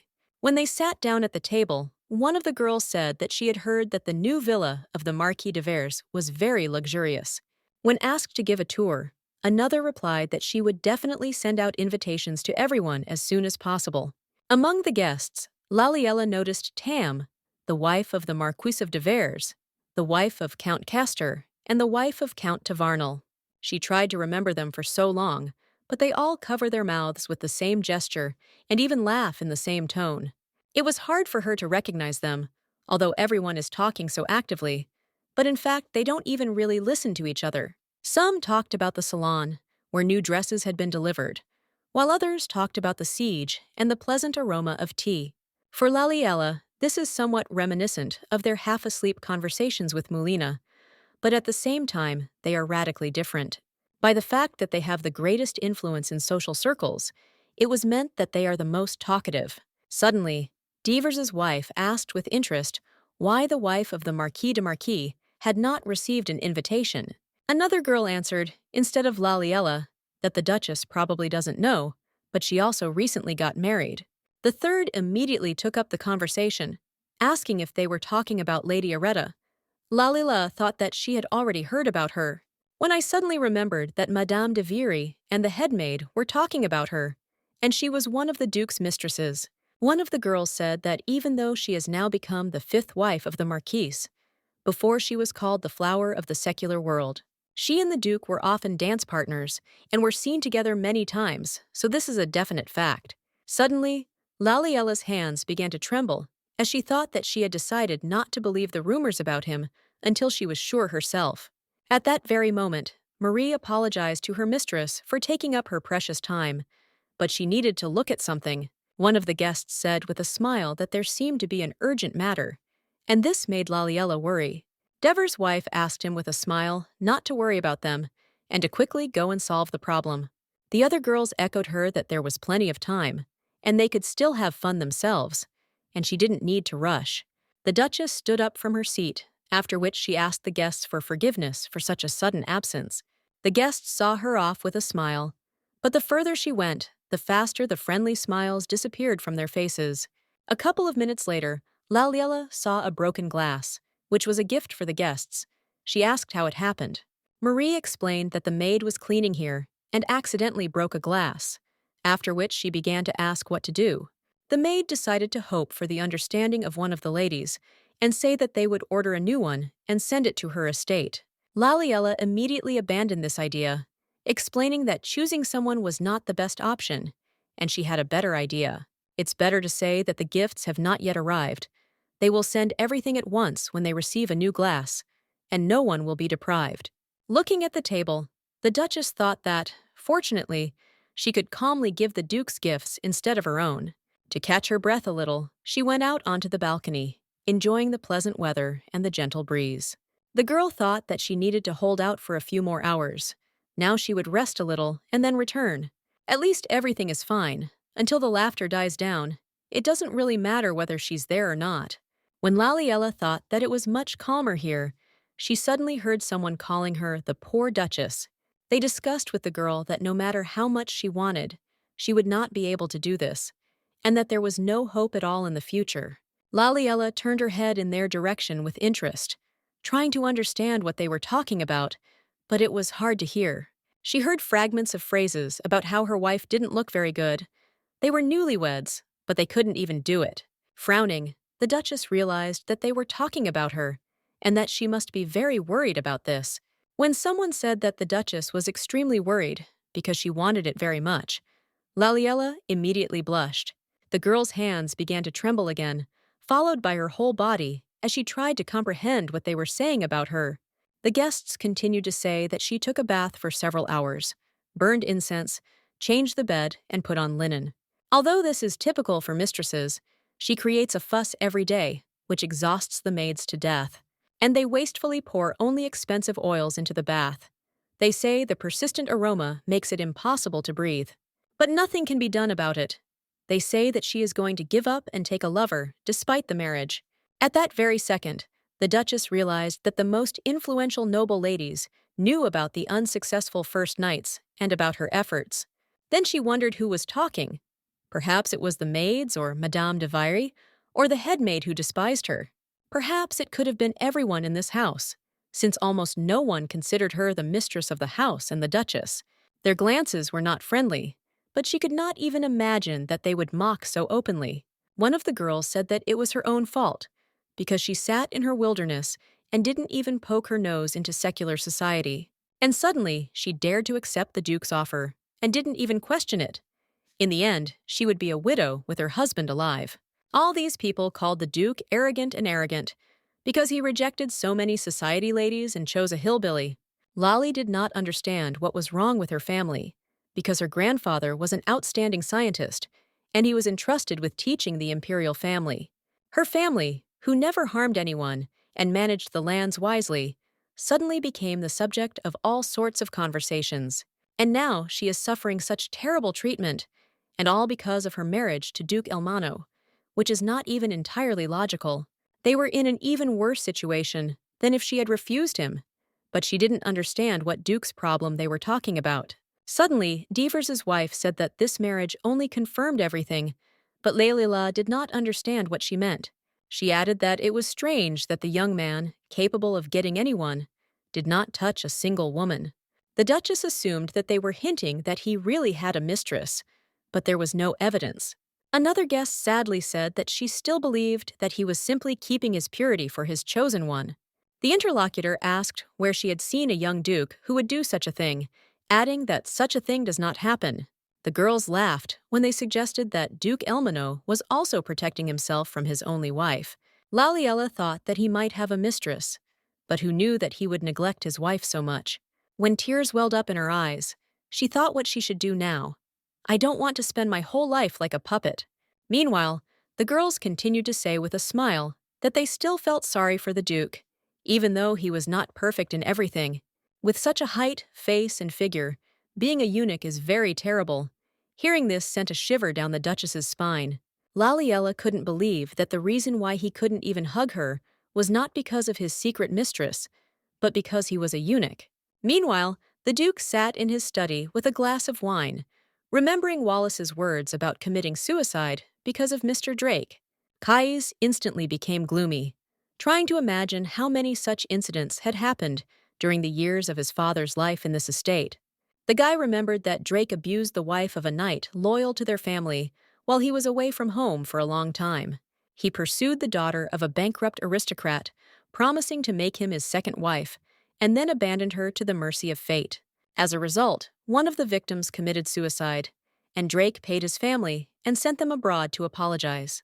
The Duke then stated that the butler initially said that he got rid of everything connected with Drake, but kept silent about it. Wallace asked for forgiveness, after which he said that we were talking about the daughter of the nanny who raised him. This surprised Kais. The Duke could not compare the facts, so he clarified whether he was talking about Gladys, to which he received an affirmative answer. The guy said that this couldn't be, because he remembered the nanny, who was always kind to him, and her daughter Gladys. They were so close that he wished they weren't the same family, and he always smiled when he was around them. The colder his mother treated him, and the more chaotic his life became, the more he relied on these two. Kais remembered that Gladys said that she wanted to get married. He definitely gave her money and a house as a dowry. When asked when this happened, Wallace replied that Miss Gladys did not marry or leave the estate. After this, the man explained that this happened before he became Duke. Such information stunned Kais. With a worried look, the Duke asked why he did not know this then, since such an event could not pass him by. The butler replied that he was the one who first discovered the corpse hanging in front of the matrimonial bedroom. Kais couldn't believe his ears, because if it were true, he would definitely remember it, but his memory was empty. Wallace said that due to the shock he fainted and did not come to his senses for a long time, and after waking up, he did not remember anything. Kais began to ask if his current memories were wrong and how this could even happen to him. The butler replied that he did not know the details. He only knew how, the day before, Mr. Drake brought her to the bedroom. When asked if Drake abused Gladys, the butler replied that he was not aware of the details, and Vaklan knew the rest. This information once again stunned the Duke, until Wallace explained that the gentleman was then staying at the estate, and it was he who then investigated this case, but did not tell anyone about it, so it is better to find out about everything from him. At that very second, Kais was filled with anger as he asked himself how he could forget this and what even happened to him. Meanwhile, Laliella was sitting on the sofa and thought that she did not remember how the tea party ended and how she saw off the guests. They left with smiles on their faces, as if they weren't slandering her, and thus they completely ruined her mood for the whole day. The girl decided that she no longer wanted to be associated with them and hoped that she would never meet these houses again. She remembered how they said that if a man is not interested in women, and not obvious ones, then he is definitely a homosexual. Another added that men cannot curb their desire, no matter how hard they try to hide it or lie. Even if in old age the sand is already falling off from them, they will still look for ways to achieve the same thing, no matter what. Even looking at the elderly Marquis de Marquise, he can barely stand on his feet, and he took the young and beautiful Lady Lamona as his wife. Laliella clearly remembered the words that a man cannot curb his desire, no matter how hard he tries. However, now she understands what that expression is on his face, and can partly understand what this man is experiencing. The Duke probably regrets that he burdens her, although she tries so hard to do everything to please him. The Duchess also recalled how one guest asked whether Lady Lamona's words about him being a eunuch were true. Dever's wife confirmed this, because she told her about it herself, and also said that she saw it with her own eyes. Then there were rumors about their imminent wedding, but she never received a letter with the proposal. The lady became more and more worried. Over time, fewer letters began to arrive from other gentlemen from the nobility, which greatly upset her. Then, the excited lady decided to sneak into the Duke's chambers at night, and when he fell asleep, she brazenly pulled off his pants. And it wasn't what it should have been. Everything was going smoothly. This story caused a strong reaction on the faces of the other girls. However, Lady Tam continued, saying that when she saw this, she ran out of there and hastily accepted the Marquise's proposal. No matter how high his position was, she preferred an old man who had everything in order to a man with a non-working bottom. So Lady Lamona ran away to become the wife of a eunuch, and she became a greedy hillbilly, the wife not of a duke, but of a eunuch. Of course, any man would hug a woman if he were not a eunuch, but now for Laliella, everything fell into place. Duke Elmano went to bed with her every day for a month, but did not show his attraction in any way. Every night the girl was worried and thought that the whole problem was with her, but, as it turned out, this was far from the case. After all, how else can this be explained, if not by the fact that he is a eunuch? It becomes simply impossible to assume anything else. At that same second, the girl was brought out of her thoughts by the voice of Marie, who announced to the mistress that it was time to take a bath. Laliella began to look closely at the servants, trying to understand who was chattering about what was happening between them in the bedroom. She then stood up, asking herself what was the point of this now, and then asked not to add anything to the water. The maid was surprised by such an order, but the Duchess also added that they should bring her regular clothes for sleeping. Also, she does not need any oils or incense, and from tomorrow, she will begin to eat the same as before. Marie tried to convince the lady, but she stood firm and asked her to do as she said. After the bath, she fell on the bed with a smile, thinking that this would be even better, and now she could sleep peacefully. Pulling the blanket, Laliella decided that she would not worry whether he would come or not. Since he was a eunuch, he would not be able to do this. She was pleased that now the entire blanket belonged to her, after which she lay down, instantly removing the smile from her face. She remembered how her guest had said that it was surprising that the Duke was very sorry that Lady Lamona was getting married. As a wedding gift, he sent her a luxurious necklace, and it was because of it that the Marquise gave her a noble thrashing. It seems that even though he is a eunuch, he still wants to marry and embrace a woman, because the last Duke was even more of a libertine. He was tired of his father, so he pretended to be noble, but, apparently, he is following the path, because you cannot deceive blood. Laliella didn't even know whether it was true or false, because her attempt to talk to him and find out at least something was unsuccessful. If only he had told everything honestly, she was always ready to listen to him, no matter how terrible the truth was. Towards night, when the Duchess fell asleep, a man entered the room with an uncertain gait, his hands trembling. The Duke believed that Gladys lived happily somewhere there, considered her his family, but as it turned out, he was too carefree. Perhaps he lied to himself because he couldn't stand the torment. Otherwise, it would be difficult to explain such a huge memory loss. But what's most frustrating is that even after learning the truth, he still can't remember how it happened. It also remained an open question why Voklan revealed this from him, apparently wanting him to simply live in ignorance. Until he returns from the domain, Kais will not know the answers to all these questions, but he still cannot stop thinking about it. Then, he firmly decided that he needed to go to Laliella. He needed to somehow justify himself. At least, he found the key to the solution. However, every time he heads to the bedroom, he is enveloped in the suffocating smell that the man loved so much. He always enjoyed his torment.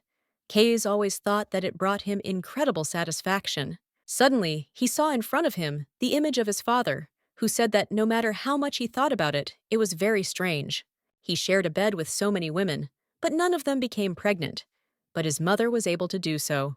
With a stony expression on his face, the Duke politely asked what he meant by this, but all he heard in response was a bag. Coming closer, Drake, with a tired expression on his face, replied that his son, like his wife, did not understand jokes at all. Then he said that his mother was a boring log. He brought all these girls to teach her, but she couldn't do that either. The man smiled, adding that the lady was from the highest aristocracy, and in this regard she was absolutely stupid and ignorant. And his son is not at all like him. He is upset that he completely followed her, without inheriting anything from his own father. Then Drake walked away, asking him to choose, adding that he had brought especially valuable girls today, especially for him. The man asked to prove that he was his son. Kais replied that there was not enough drink, so he would tell the butler to bring more. The guy decided to leave while the man said that he looked like him in face, but never in behavior, which is very sad. Especially his look. No matter how much he pretends that it is not so, deep down, he despises and hates his father. It was the same look as his brothers, who endlessly mocked his easy and riotous lifestyle.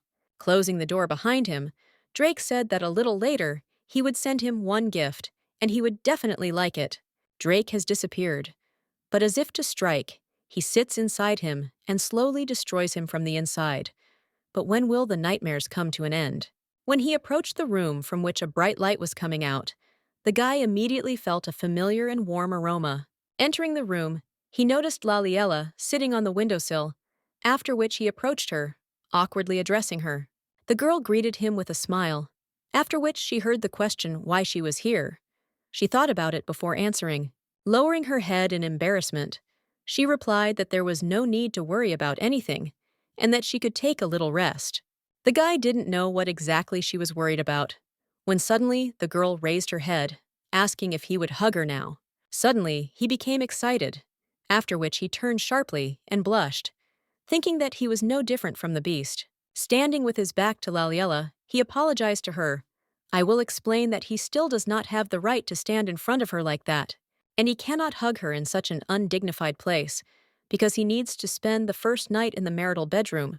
The girl took his hand and said that everything is okay. This is the land of Folar, which they both really like. Not wanting to wait, Laliella pulled him towards her, and then embraced him in the long, passionate kiss she had been waiting for. That same night, the girl could not sleep a wink. I remembered the kiss she shared with the Duke, when suddenly she heard strange sounds behind her, which made her feel a little scared, but at the same time curious. Turning around, she was surprised to find the Duke nearby, breathing heavily and tossing and turning violently in his sleep. Rising from her seat, the girl began to examine her husband, trying to remember when he arrived. She wasn't even expecting him, so she didn't immediately realize that it was the Duke. But now she felt a little calmer because of it. Looking at him questioningly, she began to mentally ask why he was constantly moaning, and whether something hurt him. Then she assumed that he was cold, and this is understandable, because she herself was completely wrapped in a blanket, thinking that she was sleeping alone. When suddenly, the aroma of grapes hit her nose, after which Laliella realized with displeasure that the Duke was simply drunk. These conclusions made her sad, because she was already anxious, but he drinks and now looks quite calm. Suddenly, she became embarrassed, turning her head away, thinking that he was very handsome even when drunk, but now it was out of place. She understood that this was a strange marriage proposal that she received without even really knowing him. But then the question arose when these fleeting feelings managed to grow so strong because they practically did not communicate. The man who proposed to her and hid the fact that he was a eunuch, because of which everyone is now insulting the entire Fowler family, and her married life becomes completely desperate, so she should hate him, but for some reason she can't. Touching his forehead, the girl thought that her sympathy was still much brighter than hatred, and it was not clear whether this was good. Calling herself a fool, Laliella began to shelter the Duke, displeasedly thinking that even though he was a eunuch, he could also get sick. When suddenly her gaze fell on the bulge that looked out at the Duke from under his shirt, she decided that it was a sword. The Duchess was worried and thought that it would be uncomfortable for him to sleep with the ball between his legs, so we need to help him. But when the girl touched this place, she immediately recoiled, feeling that something was moving there, and it scared her. Then she realized what she had just touched, which made her feel very uneasy while the Duke began tossing and turning.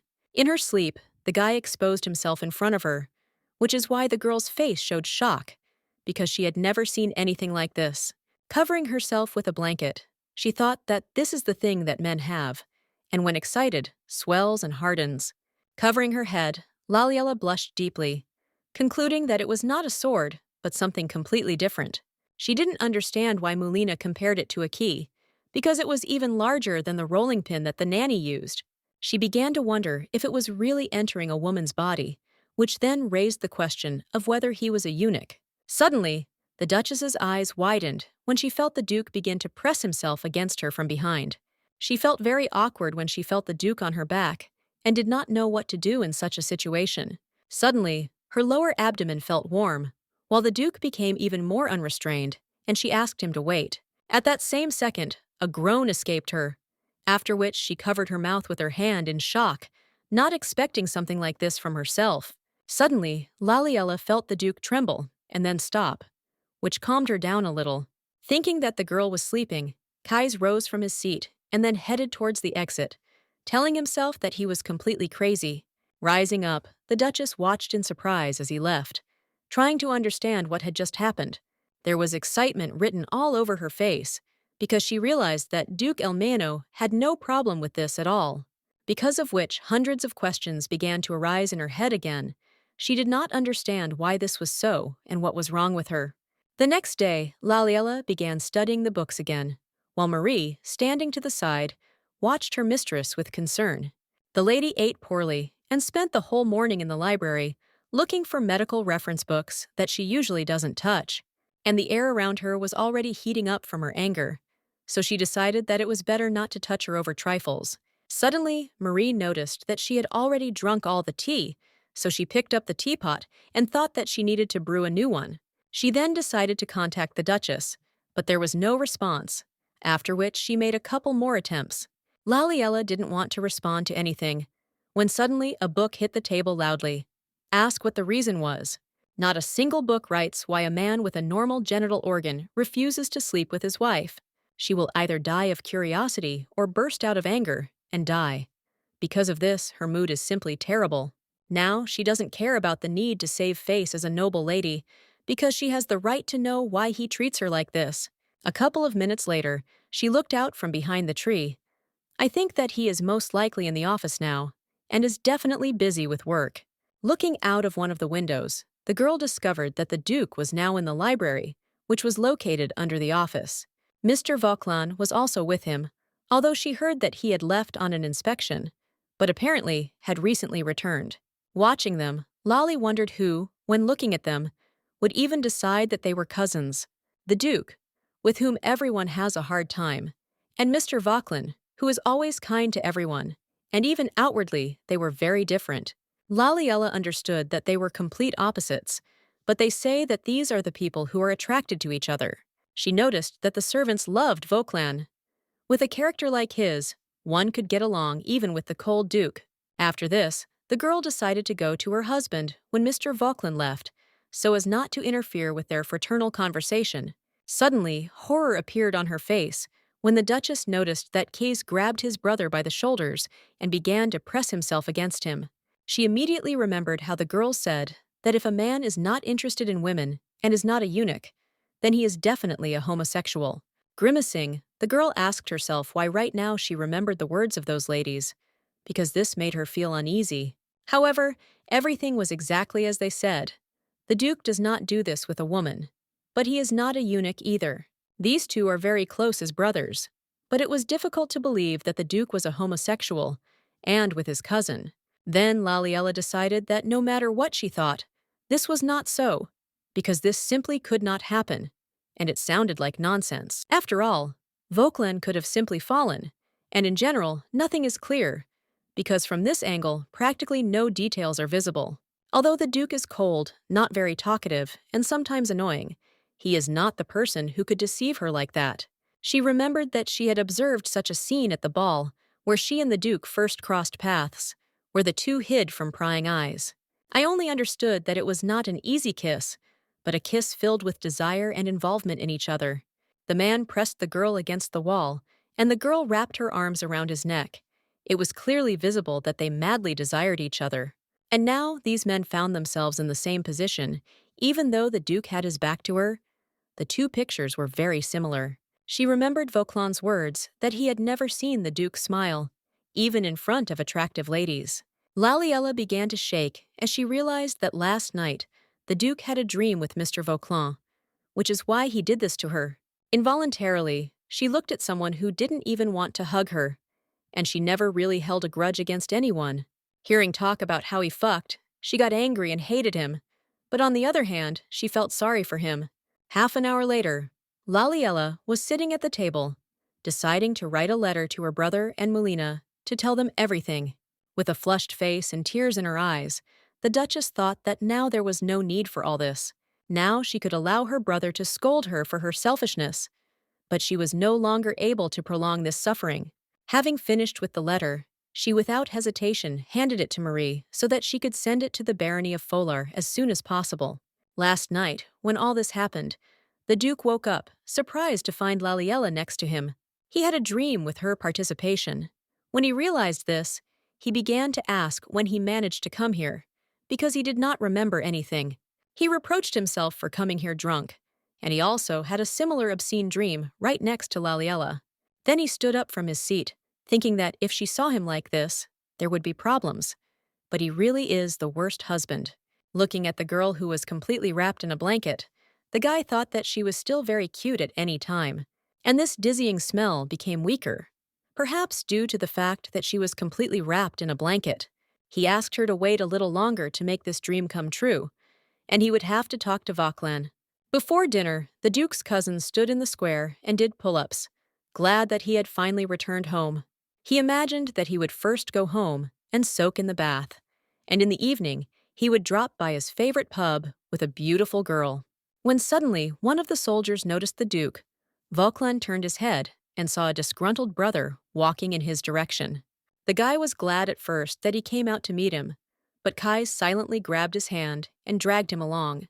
While in the library, Vauquelin asked what happened, because no matter how urgent the matter was, he could have been given a rest. The Duke said that if he wanted to leave here as quickly as possible, he must tell him everything he knew about Gladys. At that very second, the displeasure on his brother's face gave way to surprise when he asked why he was suddenly asking about this. Caius asked not to pretend that he was not in the know, because Wallace said that he knew everything. Vauquelin decided that his memory had returned.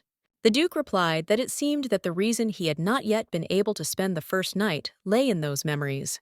The brother frowned, pondering his words, and then said that he understood that their marriage was not for love. But does he want to say that while he was gone for 2 weeks, nothing has changed? And what does Gladys have to do with it? Caius asked displeasedly why he thought their marriage was without love. Someone replied that it couldn't be otherwise with him. Is it wise to marry a woman with whom I did not even exchange greetings? And the first night was not spent due to lack of feelings. The Duke almost started shouting when he said that he really couldn't, after which he decided to calm down a little.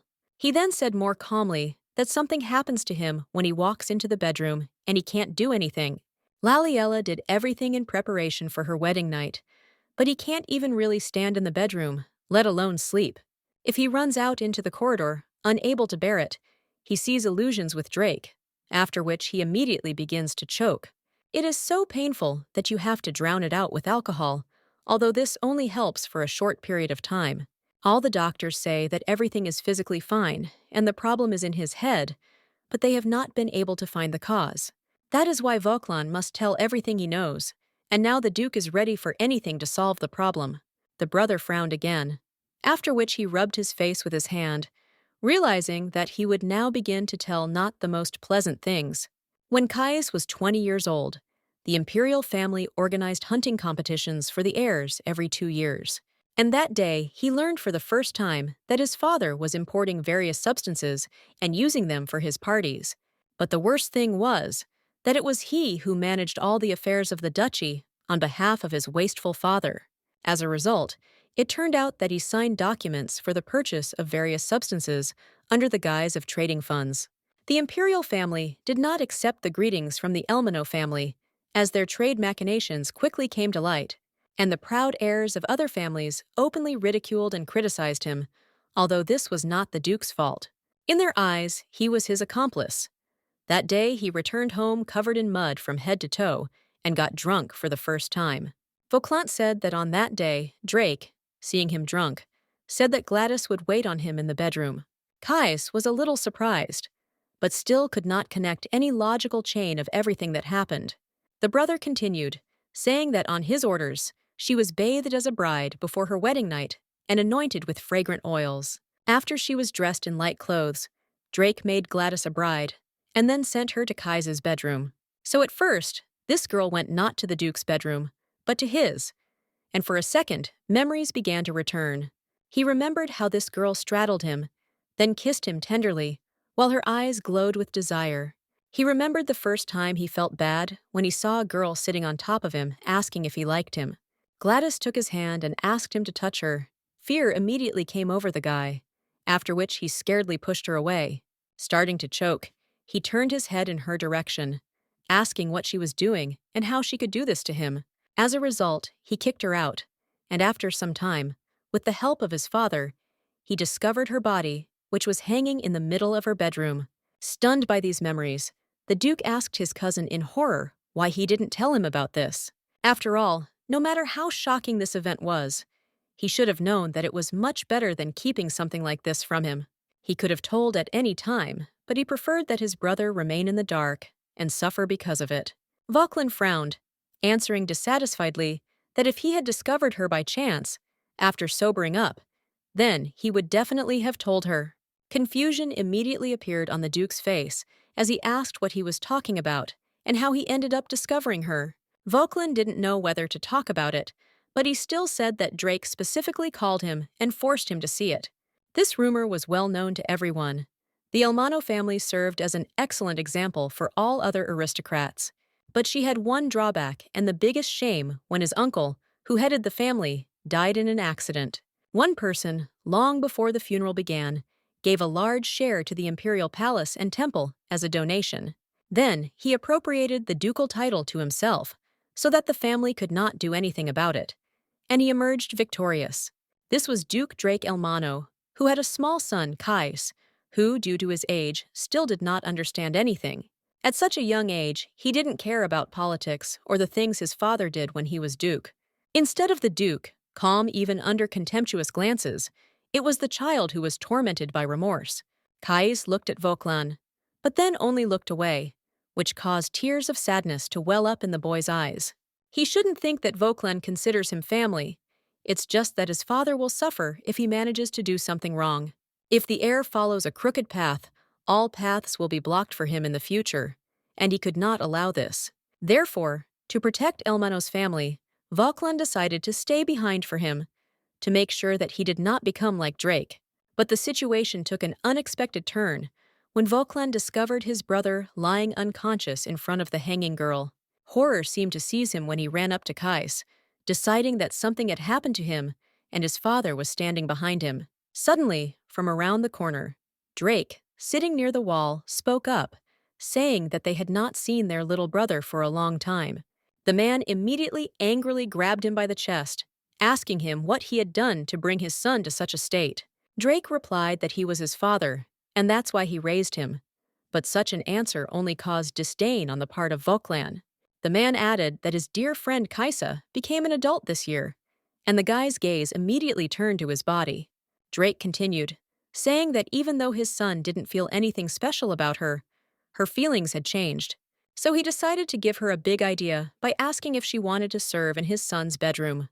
The gaze filled with tenderness for his son disappeared in an instant, and in one moment he became full of greedy impatience. He sent her to him, and when he went to check, it turned out that Kais had not touched her and kicked her out, which greatly upset her. Therefore, he was the first to take advantage of her, because maids are created for different jobs, and therefore this girl was able to come in handy. But everything turned out like this, and looking at the perplexed looks of those present, Drake decided to answer why his son was in such a state. He explained that it was all because he brought him to admire it, so that Kais would realize what he had brought poor Gladys to, so that he can see with his own eyes what happens when you refuse a woman who is asking for attention with all her might. And now Kais thought that his nightmares were fogs, but the more he learns, the more everything begins to become clearer. Gladys, it turned out, did not see the difference between what belonged to her and what she would never get. But he didn't want to lose her, so he couldn't clearly draw a line between them, and his father made her a weapon and stabbed him. Even those who are not closest to him are so worried about him, while his own father did not think about it for a second. Kais did not understand why he wanted to turn his only son into his own kind, without thinking about the consequences. Drake's brother bent over with anger, saying that he believed with all his heart that he would pull himself together once he was in a position of responsibility. But, as it turned out, he was very stupid to believe it, after which he put his hand in his bosom, pulling out a document. But he explained that the emperor had issued a decree and ordered that he be responsible for the supply of prohibited substances to the estate. The fact that he, and not the guard, is standing before him is the last manifestation of the imperial favor. Drake shrugged it off, answering that the emperors of the first priest received a huge amount of money from him, and therefore would not touch him. The man standing in front of him said that this goes without saying, but now he is acting on his own free will. Drake said it was brazen, then asked what he could do, then suggested that he would kill him. The brother calmly explained that he had dealt with all his atrocities, which even the imperial family did not know about. As they learn, he cannot get away with a warning. He will appear in court in front of the emperor, judges, and aristocrats, and he will not be able to stop this process even with money. In response to this, Drake loudly asked how he dared to say such a thing. However, the brother did not stop. He added that, unlike this girl, his head would roll on the floor, and his body would be trampled by people. Therefore, now it is better for him to keep a low profile and prepare to hand over the title to Kais, who is more worthy to bear it. This was his last favor to him as a brother. After these words, the man headed towards the exit, leaving Drake in thought. At the time, Kais thought that his uncle and Voklan were staying at the Elmano estate to keep an eye on Drake, but this turned out not to be the case. They tried their best to protect him from the negative influence of his father, and so that he would not lure him to his side. Soon Drake came down with a rather terrible disease. The lower part of his body began to fail, and the rest of him became stiff. In the end, he met the same end as his mother, but he did not feel an ounce of sympathy, although Drake's gaze was full of despair. But it was then that Kais realized that he felt absolutely nothing for this man, and therefore left him alone. He forgot about Gladys and was incredibly busy all this time. Meanwhile, Voklan said that there was no need to feel guilty. The Duke replied that the times when they got along were in the past. At some point, she became simply obsessed with him. She often asked to become his personal maid or lover, so he was afraid that one day this would happen. However, he didn't think that things would turn out this way. She would have been severely punished since she was trying to take advantage of an aristocrat. No one could have thought that everything would end with her death, and now the guy needed time to digest the information. Voklan noticed that he was crying, after which he began to ask if it was because he was so grateful to him for revealing the truth. Suddenly, Kais grabbed him by the chest, shouting that he was suffering and could not sleep peacefully for more than a month. Then he began to angrily ask if he could not have told this at least during the preparations for the wedding, and why he hid it. This behavior angered his brother, causing him to grab his head and then forcefully hit him with his forehead. Voklan said that he could not imagine that everything would be like this, and he should have been the first to tell him what his problem was. After all, he hoped to avoid marriage, even if it would lead to scandals. And how could he know that this marriage was sincere? Rubbing his reddened forehead, the Duke asked in response if he thought it would be so easy to share even with his brother. Vauquelin replied that he did not think that he was keeping anything quiet, but now he thinks that he is to blame for all his troubles. After this, his brother called him a eunuch, and Case began to dispute this statement, but Vauquelin stated that this was a fact, after which he pouted his lips, asking whether to now call him not a duke, but a eunuch. This sounded like an obvious mockery. After a while, Wallace heard Vauquelin say that Mrs. Laliella was probably of the same opinion, and it was not because of him. Approaching them, he asked whether they were quarreling or sparring, and they unanimously answered that it would be all at once. After this, the Duke, without even looking at his brother, asked for his forgiveness. Vauquelin replied that everything was in order. Suddenly, Cais abruptly changed the subject, turning to the butler, asking why he came and if something had happened.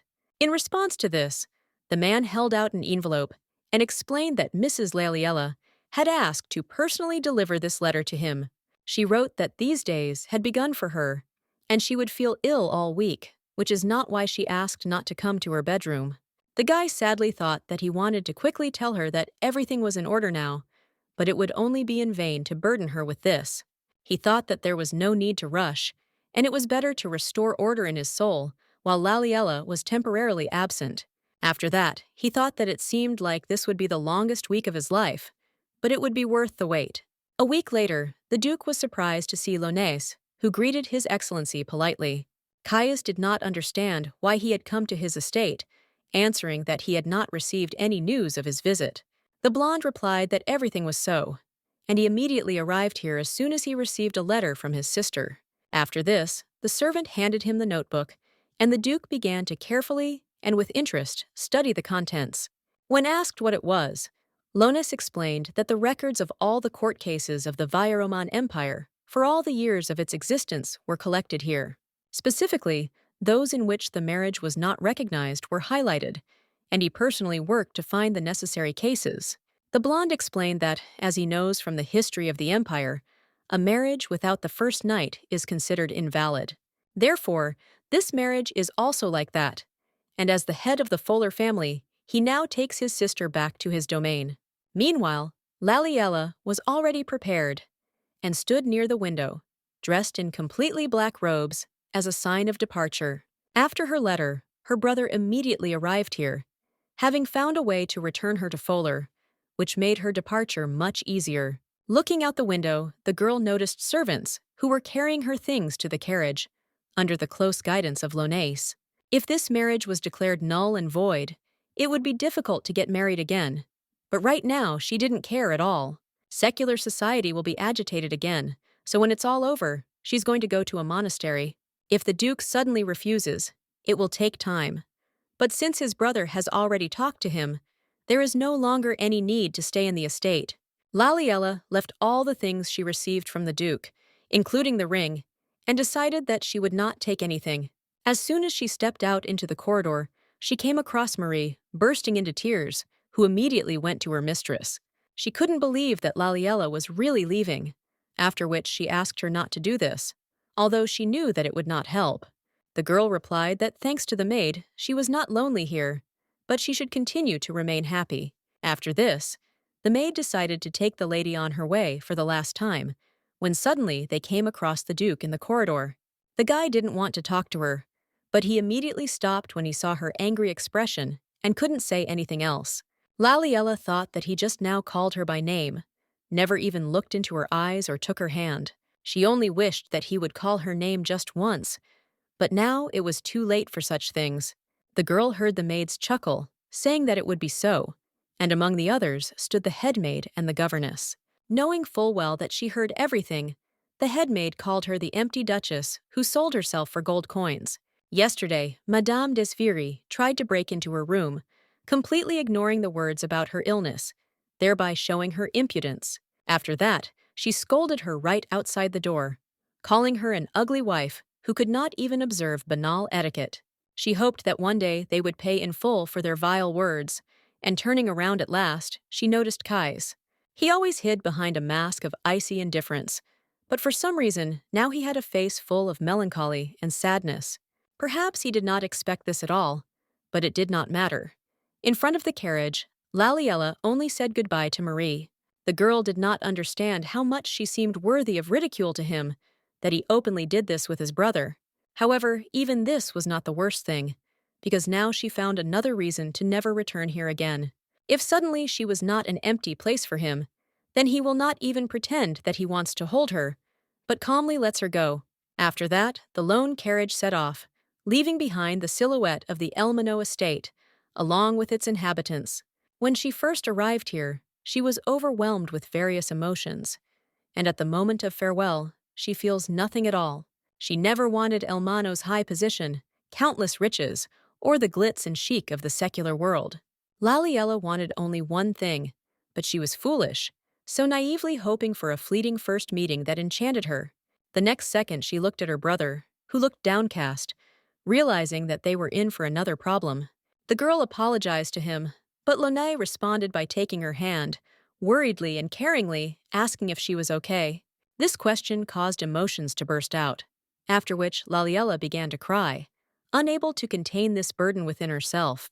Without wasting any time, the brother pulled her towards him, then hugged her and said that now everything would be fine and she would be safe.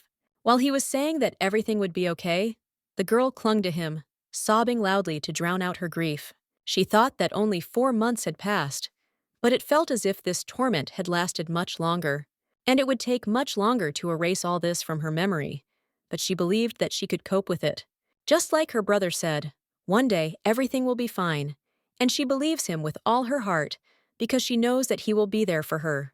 After she has cried enough and learned from the nausea due to the pain in her heart, she will definitely be able to forget everything. After all, now the most important thing for Laliella was that she was with her real family who loved her, and one day, just as she declared this marriage invalid, she will understand that her feelings for him are also invalid. She will erase the Duke from her memory, as if he never existed, as if for her he did not exist from the very beginning. That same night, Kais languidly climbed the stairs. All his thoughts were completely focused on what had happened. He recalled how Lone said that this was not his will, but Laliella's, and he had no right to refuse her such a request. He then angrily asked if he knew the reason why she wanted to declare the marriage null and void. Kais replied that he had no idea what was happening and why he was here, and decided that he was restless on his wedding night. Sighing heavily, the blonde asked if he thought that everything would change after her. This question took the Duke by surprise. But the next second, Lonis also asked how his beloved sister had wished to be here all 4 months. The blonde pressed her, asking what she did, what food she liked, and what books she read in her free time. She was smiling from birth. But how often did she smile here? Were there things here that brought her sincere joy? Elder relatives, servants, and even the residents of the Fuller village value and love her very much. But do they treat her the same way here? Lone said this to lead to the most important question, whether his sister was happy all this time while being here. Did this bother the Duke at least a little? And why couldn't he answer him, remaining silent like a fish? And at the moment, the Duke was thinking that this was strange, because on his first wedding night, his legs seemed to be chained, and now it felt like he was stepping on empty space. He didn't feel a solid surface under his feet. Suddenly, he felt that he was already flying down the stairs with his back down, only stretching his hand forward to grab onto something. When Kais fell, he thought that even as he rolled down the stairs, he did not even think about the pain that created his body.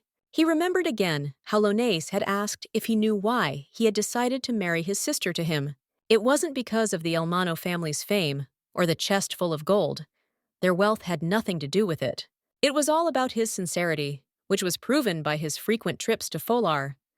Kayas was surprised that anyone knew about this. The blonde explained that, as the owner of these small lands, he could not help but know about the frequent visits of unfamiliar knights. He didn't tell Laliella about this, only because he thought it was better for him to talk to her about it in person. But judging by the Duke's face, she still remains in the dark. During all this time, they have never sincerely spoken. Suddenly, Lone menacingly announced that she believed that he had brought her in to get rid of the annoying girls. After that, he asked what the Duke generally felt for her, and whether these feelings were even a little like love. Lonai wanted to know the honest answer, whether he treasured her or just wanted to get her, like some kind of valuable trophy. After which he made it clear that Laliella was an inexpensive decoration for his home, but a person with her own feelings and emotions. He can't just pay a lot of money for her and take her to a convenient place, hoping that she will be happy there. After all this time she shone like sunlight, and not a minute passed that she did not smile. But, reading her letter, he felt as if she had long ago lost this color, having lost a huge part of her bright soul. And now the Duke thinks that these wounds can be healed in one night, although it will take more effort to do this. If he cares even a little about Laliella, he should just let her go, because he is completely unsuited to her as a husband. Suddenly, the Duke interrupted him, asking him to wait a little, after which he headed towards the exit, saying that he would talk to Laliella. He ran down the corridor. He thought that he still hadn't told her everything, but it would be better if she was angry with him and just wanted to scare him. He mentally promised that he would be indebted to her all his life, but in return, he asked to stay with him and give him another chance. But when he met her in the corridor, he immediately stopped short, and shock was written on his face when he first saw the embittered Lali.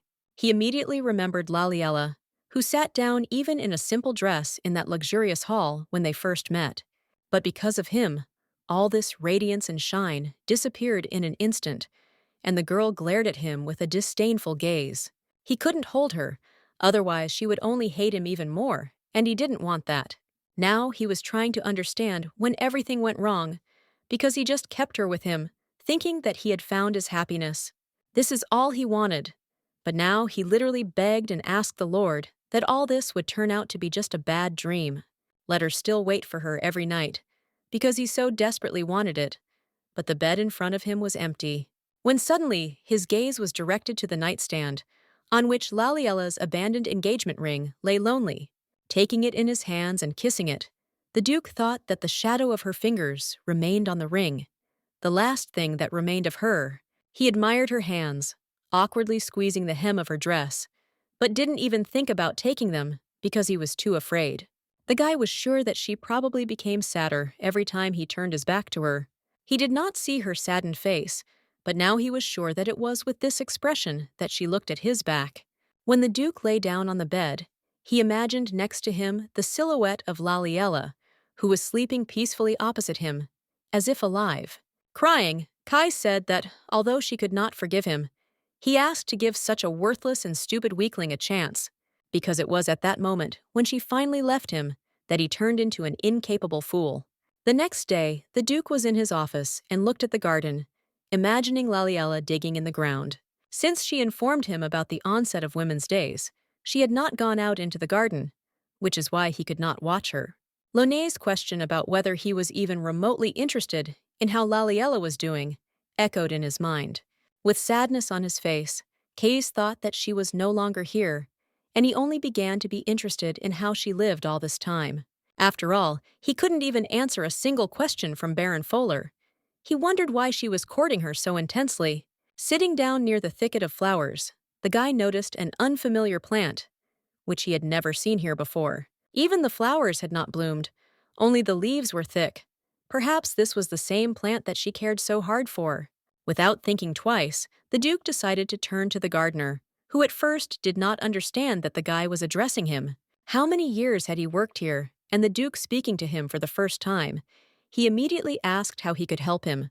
Kais pointed to a particular plant, asking if it had flowers, because it stood out too much among all the others. The gardener pointed out that this plant is called Laliella, and its flowers are cream-colored, but for some reason, they are not there now. The guy asked why it was in this condition, because instead of flowers, it was just full of leaves. The man began to talk about the lady, but then he faltered. Kais replied that everything was fine and he could talk. The gardener said that the lady brought the pot with this plant from Fowler and transplanted it here as soon as the buds appeared. Most likely, it would have already bloomed in its homeland, but due to the significant difference in climate, the flowers may bloom a little later. After a short pause, the gardener smiled and said that if he was sad to look at it, he could easily tear it out. But the man realized too late that it was a huge mistake when he saw the Duke's menacing and searing gaze. Chaos asked how he dared say such a thing, explaining that if anyone snatched it, he would personally break the gardener's neck. After that, the Duke asked the man to take care of the plant. He immediately bowed, stuttering and answering that he understood everything. Suddenly, the guy immediately took back his words, after which he picked up a watering can, declaring that he would do it himself.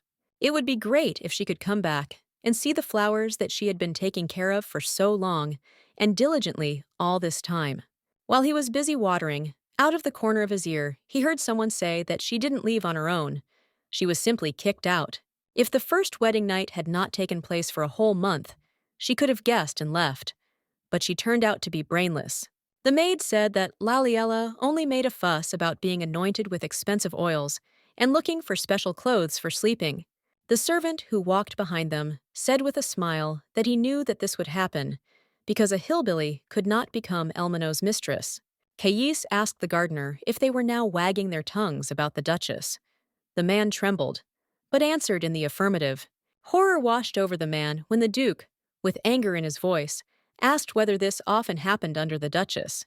Judging by the gardener's silence, this is so he dared to suggest plucking the flower in order to forget about the lady. Out of fright, the gardener began to deny it, saying that everything was wrong, and that was not what he meant at all. But Cais did not believe him. Now he only understood that they were not even ashamed to insult Laliella. They had said similar things about her more than once. And in those places where she will definitely hear, as if on purpose, they did all this in order to get rid of her.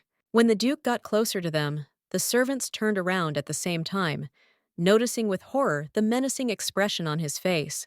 Now he knows a clear answer to the Baron's question about whether people value and love her here as much as in Foler. At that very second, Vauquelin burst into the office, asking why, as soon as he left, how could this happen? His speech was hasty and nervous when he asked why the servants were locked in the basement and what was going on with him. He just needs to spend his wedding night, but if she wants to invalidate the marriage, he must go after her now. In a calm tone, the Duke replied that the problem was not only in the wedding night, everything turned out to be much deeper and more serious. Vauquelin did not understand what the problem was, to which Cais replied that he himself said that the servants talk all sorts of things behind their backs. He knew about aristocrats, but he never paid attention to what the servants were chattering, because for them, Elmano was the master. But because of the failed wedding night, they considered him and Laliella simpletons, which is why they decided that everything was allowed to them. With an impartial expression on his face, the Duke turned to his brother, saying that they had many problems to solve. The Baron didn't tell him all this out of anger. He told him the reason why Lali left and what he had to deal with. If he can confidently answer all the Baron's questions, his dear sister may be able to forgive him. Therefore, first of all, he ordered Laliella's maid to be immediately brought in to question her a little. Some time later, Marie sat on the sofa and looked at the basket with oils and perfumes, not understanding why she was called. She watched as the Duke began to carefully look for the oils that were used to bathe his lady. Having sniffed the next bottle, the guy immediately covered his nose from the stench and immediately asked the butler to put it away. Marie assumed that he hated oils, and when asked what it was, she replied that it was alstroemeria petals. If you add them to water, they will give off a rich smell, and until the next day, a pleasant aroma will emanate from the body. That's why ladies from high society like to use them. But before she could finish speaking, the Duke suddenly grimaced from the stench. Having defended the jar of petals, the Duke asked the butler to immediately take them outside the estate. He thought that, even after changing the oils, Laliella emanated this suffocating aroma that repelled her. Then the guy displeasedly asked Marie if it was her doing, dressing Laliella in some kind of clothes every day, and whether she added strong oils and foul-smelling petals to the bath.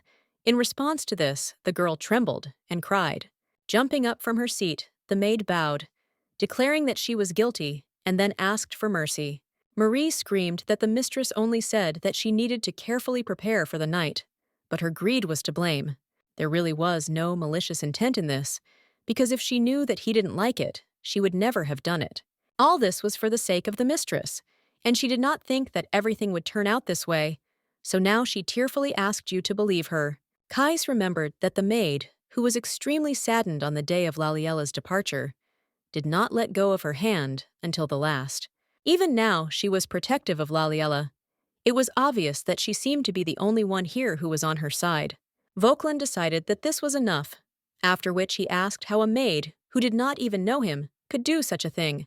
The guy tried to protect her, saying that she would not do this again, because this poor thing was already bursting into tears. The Duke irritably asked not to use these oils anymore, and to prepare more decent clothes for her to sleep in. And of course, if it makes a mistake again, it will fly out of the estate, and she will no longer be able to find work in the Empire. Marie bowed and declared that this would not happen again, when she suddenly froze, looking carefully at the Duke. The girl remembered that the lady had gone to Fowler, so there was no point in preparing anything, but Kais replied that he would return her. However, for this to happen, he needs to question her, and if she helps, then this will increase the chances of her returning. With a firm decision, Marie sank onto the sofa that she would do anything, because if the mistress returned, she would tell everything. Immediately, the Duke began to ask which of the inhabitants of the estate had treated the Duchess poorly or disdainfully. After several seconds of silence, the guy asked why she didn't answer, but she said that she had already answered, looking at him. The Duke immediately frowned, clarifying that he was talking about servants, and Vauquelin said with a smile that he did not know how to lie at all.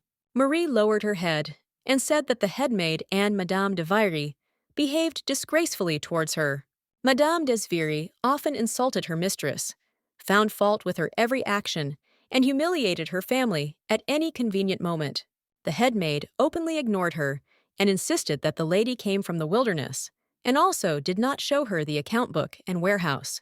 And knowing for sure that the mistress heard them, they spread bad rumors with other maids in order to discredit her name. At the tea party, the maid broke the mistress's gift. Because of this, she had to give those that he had prepared. But this is not the end.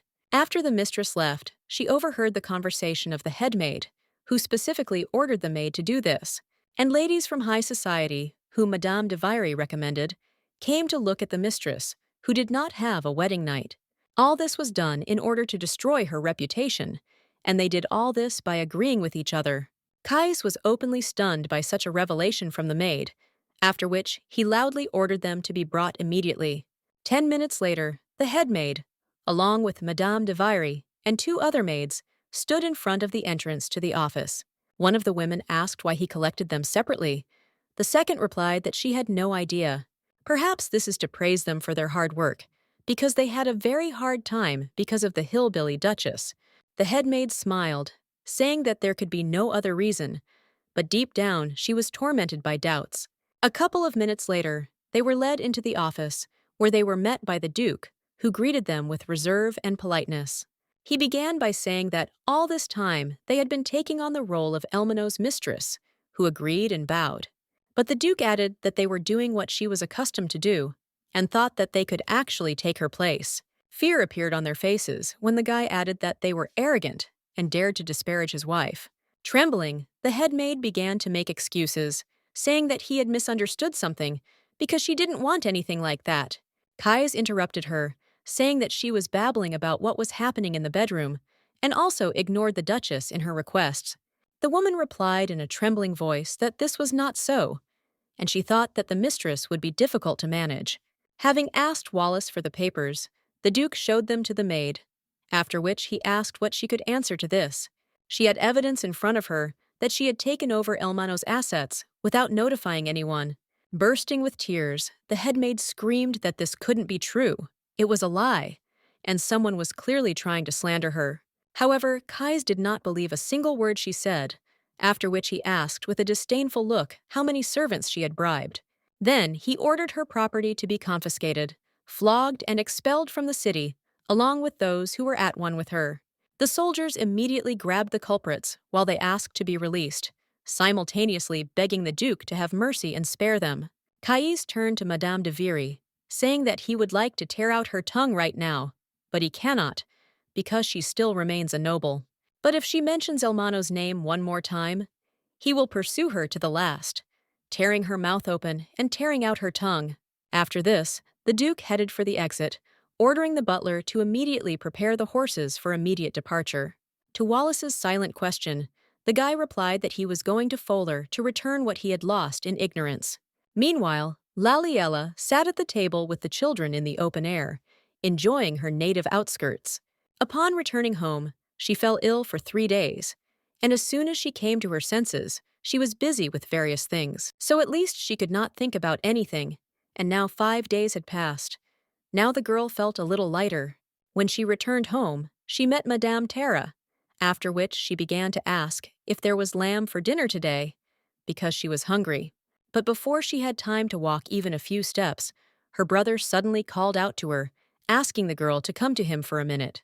With a smile on her face, the girl asked what happened, but at that very second, her face suddenly darkened as she turned around. The girl dropped a basket with a book and apples, which she was sure she would forget if she got busy with different things. Time just has to pass. But why did the Duke appear in front of her again and stir up her soul, not leaving her alone? Looking into his sad face, Laliella mentally asked herself how he could still think only about himself. In a dissatisfied tone, the girl asked her brother why the Duke was here. Lonace hesitated a little before answering. When suddenly the girl's gaze fell on the ash chest that the Duke had sent them, she guessed that he was here to take the chest. She then said that she had given him a lot of trouble. He had come a long way, so she wished him a safe journey. The guy hastened to stop her, saying that he had come not for gold, but for her, after which he tried to grab her hand. Laliella immediately pushed him away, starting to shout and asking why he needed this, because they had already finally decided everything. She asked if he was doing this solely because she was the easiest person to put in the place of the dummy Duchess, or the annulment of the marriage has damaged his pride. And now he only thinks about his reputation as a duke. Not receiving answers to her questions, the girl continued to ask how he could ignore the person and now offer to return. Not wanting to listen to him, Laliella turned away, asking him to leave and be sure to take this chest with him. When the girl went out into the corridor, the Duke rushed after her, while Lonace and Mulina silently watched what was happening. Crossing her arms over her chest, the girl told her husband that it would be better if he laughed out loud, after which the blonde immediately laughed. The guy began to ask if she had seen the expression on the Duke's face, who was confused, looked at her, and followed Lali. His soul felt better, because at the Elmano estate his hands were itching to punch him. His wife assumed that he knew that this would happen. That is why he declared that the marriage was real. Lonace confirmed her assumption, adding that he was true to his judgments.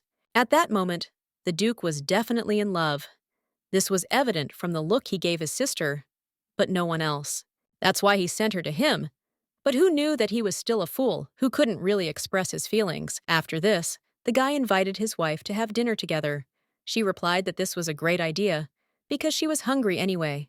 At the same time, Kais followed Laliella up the stairs, demanding her attention, but the girl asked him not to approach. The guy said that he explained everything. Perhaps it would seem like a pathetic excuse to her, but she should listen to him just once.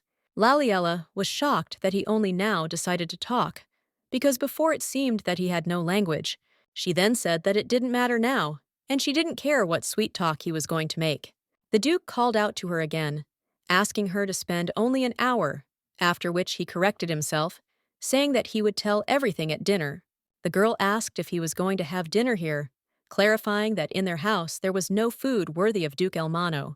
Kais answered in the negative, saying that she would not eat, but while she was having dinner, he would tell her about everything that had happened. Standing outside the door of her room, Laliella said that she had lost her appetite, then asked if she would have to listen to him then. Without turning in his direction, the girl said goodbye to him, after which she loudly and pointedly closed the door behind her. The guy touched the door, calling out to the girl again, and she, in turn, sat down, leaning on the door, and then began to cry.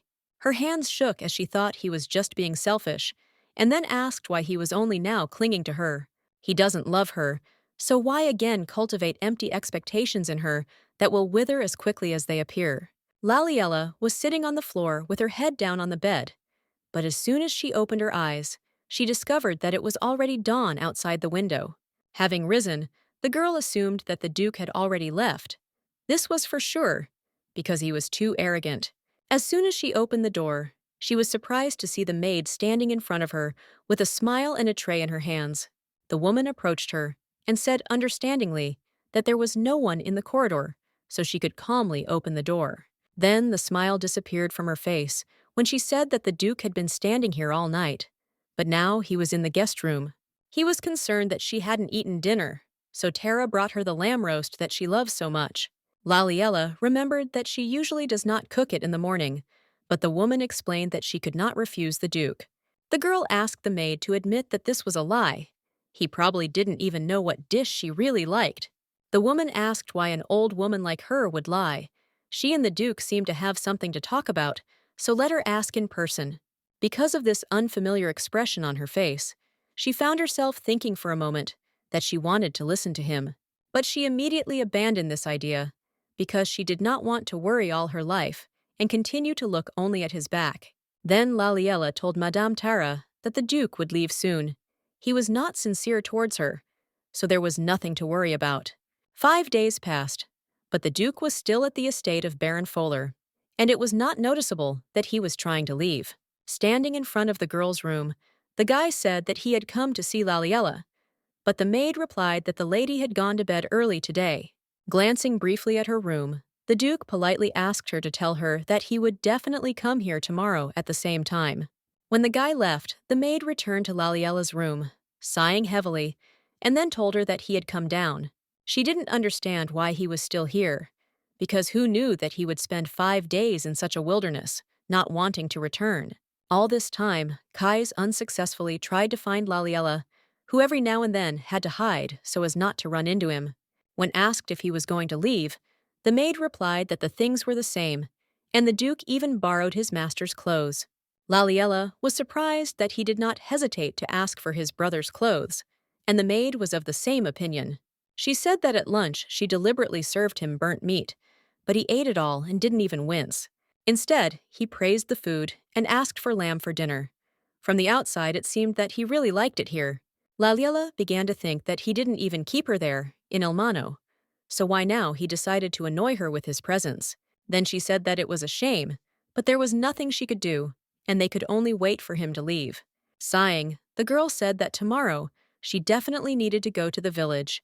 She definitely had to read a fairy tale to the children. The maid suggested preparing a carriage from the back door. It is usually used by servants, so the Duke will probably not go there. This idea pleased Laliella, who said that at midnight she would go to the library and take books when everyone was asleep. The maid offered her help, after which, that same night, she helped the mistress sneak into the library unnoticed. When she reached the place, she thought that it was a huge difficulty, after which she decided to select the books and leave. Then she began to scour the shelves for the book she needed, and after picking up a couple of pieces, she decided that these were enough. She suddenly heard a familiar voice behind her, and then turned around, surprised to find the Duke standing next to her. At that very moment, he approached her, causing her to scream, but he was overjoyed that he was able to meet her. Laliella immediately moved away from him, asking why he was even here. He replied that he couldn't sleep, that's why he came here. When asked to leave here, the guy replied that it's not so easy. He understands that it's time for him, but after seeing her face, he won't be able to.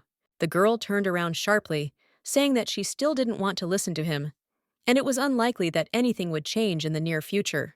Kais replied that if so, then there is no need, even if she will not be interested all her life, even if he is obliged to try. He dealt with everything in the Elmano estate that caused her discomfort, punished her, and drove away the rumors that had been tormenting her all this time. Her maid helped him prepare everything, and from now on, he would never make her cry and would be ready to answer for his actions. Listening to him, Laliella felt embarrassed because he was too close, which made her feel uncomfortable. She tried to understand how he dared to say such a thing, after which she firmly decided that at this moment she could not hesitate. The girl tried to convince herself that she should not doubt, but his words and behavior were destroying her defenses. When the Duke extended his hand, Laliella glanced at him, and he apologized, explaining that he simply wanted to straighten his lock of hair. The guy noticed that she was blushing, while the girl thought that she needed to break free and run back to the room. However, she could not even move, after which the Duke brought his face closer to her to indulge in a kiss. Laliella decided that she was simply mistaken in returning the kiss when she suddenly swung her knee, hitting him hard in the groin.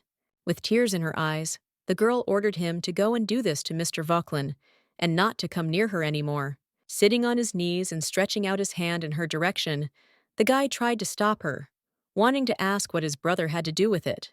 The next day, standing by the carriage, the girl looked at the guest room, thinking that he was so stubborn, although everything was useless. When Laliella arrived at the place and read a fairy tale to the children, the expression on her face and thoughts indicated that she was dissatisfied. The moment of the kiss couldn't get out of her mind. The Duke's words were repeated over and over again, making her feel confused. He showed himself in a bad light and now reaches for his lips. He simply succumbed to the atmosphere. But nothing has changed. When suddenly, the girl who was sitting with them announced that a knight had come, Laliella was surprised and then turned her head. Nearby, she discovered Kays riding a horse, who, judging by his appearance, had literally just arrived here. Stunned, he turned his head away. She asked herself why he was here. At this time, two children immediately surrounded the stranger. Lalu, along with the others, shouted that a knight had arrived, but the girl tried to convince him otherwise, that he was not a knight. However, the boy stood his ground, saying that his father and uncle call him that, so he is sure that in front of him is a real knight.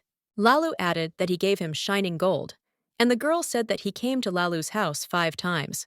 Laliella couldn't believe her ears, but at that very second, the Duke approached her, calling out to her with a smile on his face.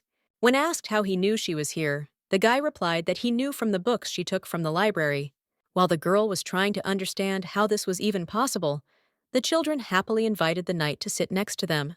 Then she assumed that he was already here and decided to ask about it directly, wanting to know an honest answer. This can't be the case. The children definitely got something mixed up, because how could Duke Elmano have been here as many as 5 times? However, the man smiled, answering that everything was exactly like that. He had already been here, but did not tell her anything about it. When asked why, the Duke sincerely replied that he wanted to see her, and therefore could not think of anything better than to come here. Laliella remembered that even then they had not exchanged greetings, and she had not seen him ever be here. The guy pointed his finger at the 2nd floor of the hotel, explaining that he had been watching from there all the time as she read books to the children. The girl again asked why, to which he replied that he really liked her voice. That's why he listened to it all the time. A bunch of questions again appeared in Laliella's head. Why he came as many as 5 times? What does this even mean? And what about Vauquelin? Then the Duke rose from his seat, holding out his hand to her and saying that the conversation would be long, so he suggested that they take a walk. The girl doubted. The wind firmly decided that he would not listen to him, but now she wants to ask him about everything. Suddenly, she looked at the people watching them, whose faces showed undisguised surprise. Realizing that there were many witnesses, Laliella stated that this was not a very convenient place, so they would talk at the estate. As soon as the girl got into the carriage, she was surprised to notice that the Duke also decided to join her. The guy explained that he had been riding a horse for a long time, which is why his legs hurt, and at the same time they could talk a little along the way. First of all, Laliella thought that it was crowded here, even with Melina, and now even more so, because Kai's was twice as big. The Duke asked permission to ask her something before he began his story. The girl became interested. The guy decided to ask why yesterday she suddenly mentioned Mr. Vauquelin, who had nothing to do with it. Laliella was embarrassed at first, then dissatisfied, and asked if he really thought that she knew nothing about their relationship. Kai sincerely did not understand what she was talking about, so he asked what was wrong with Vauquelin, because he did not do anything strange. Starting to scream, the girl asked how much longer he was going to pretend, because she had already seen everything with her own eyes. When Mr. Vauquelin returned with an inspection of the lands, she saw with her own eyes what the two of them were doing in the office. He immediately remembered this situation, after which he replied that he did not intend to do so, but was too excited. He tried to explain that they have been like this since childhood, although this is not permissible for aristocrats, but then he was not himself. When the guy said that he showed his unworthy side, the girl trembled from his calm tone. Laliella could not believe that they had been like this since childhood, after which she began to cry, and the Duke immediately hurried to calm her down. She thought that he would at least deny everything, but who knew that he would speak so confidently, without hiding anything? Then she began to wonder why such a selfish and cruel man as Kay's ended up in her heart. The guy asked her not to cry, promising that no matter how angry he was with Voklan, he would never grab him by the collar again. Hearing this, the girl froze, trying to comprehend what she had just heard, which is why everything was mixed up in her head. Raising her head, she noticed that the Duke was staring at her with the same questioning look as she looked at him. Having stopped crying, Laliella asked in surprise if they weren't kissing then, because that's exactly what it seemed to her then. The Duke was shocked by such a question, asking in response what she was saying, because such a thing could not even exist in her thoughts. He immediately began asking her if she thought they were kissing, because in reality, everything was completely different. After that, the guy imagined this scene, after which he covered his mouth, saying that it was better to live his whole life as a eunuch. Then he began to ask what kind of thoughts were swarming in her beautiful head, and in response, she asked why he had been avoiding her all this time. Wiping her tears, the Duke explained that he wanted to tell her. He wanted to talk to her frankly. That's why he came here. Then, with a smile on his face, he asked if she would listen to him now that she knew that she had made up the story with Voklan. Kais began by saying that if he could, he would turn back time to make this story a little different. He would have been the first to greet her when their eyes first met at the ball, and he would never regret it. And when she was reading a book alone in the garden, she wouldn't just mark time, but would decide to get to know each other better, after which he would have started a conversation with her with dignity, instead of eavesdropping, standing somewhere on the side, hiding in the bushes. If I wanted to express my feelings, I would not have sent a proposal letter and a chest of gold, but would have talked to her more. Every time he came to Fowler, he would greet her with a smile to show his true feelings. He was stupid because he wanted to hide his shameful appearance, and this prevented him from showing Laliella who he really was. Because of this, he seriously wounded her, and now this wound hurts not only her, but also him, making him suffer day after day. It must be difficult for her to understand him, but from the moment he first saw her, all this time he wanted only her alone. All his life, love was an alien feeling for him, and he had no idea how to behave with a person dear to him.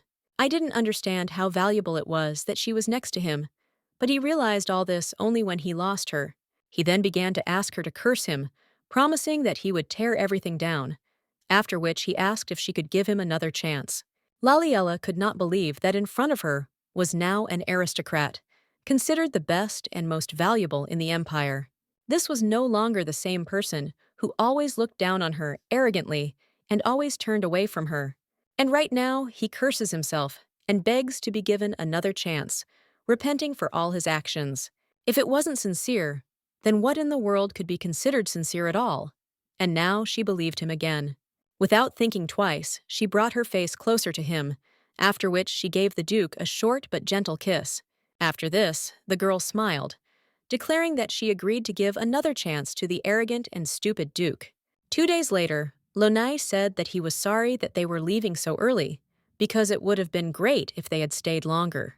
Kais replied that they would come better next time, remembering the isolation measures after they returned home. The Baron said that if he receives a letter again, wet from Lalai's tears, he will come for her, even if he has to challenge him to a duel.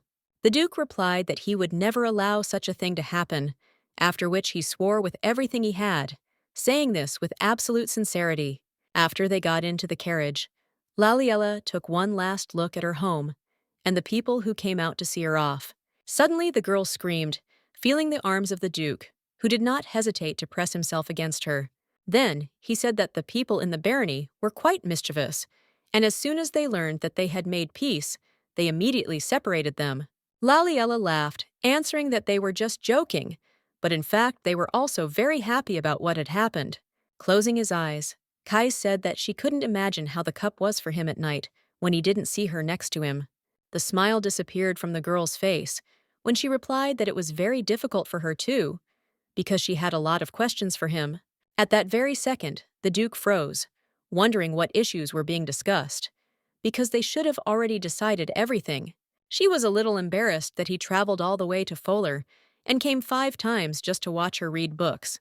In response to this, the guy unexpectedly sat her on his lap, after which he clarified that he had gone to Folar 6 times, not 5. Starting to kiss her, the Duke said that then he just looked at her, but could not tell me everything because there were children around. Sitting on his lap, Laliella was afraid. She felt that she was touching something, guessing what it could be. She remembered the same feeling when a drunken Kais was in the same bed with her and leaned very close. The Duke continued to say that he did something by watching her, listening to her sweet and beautiful voice.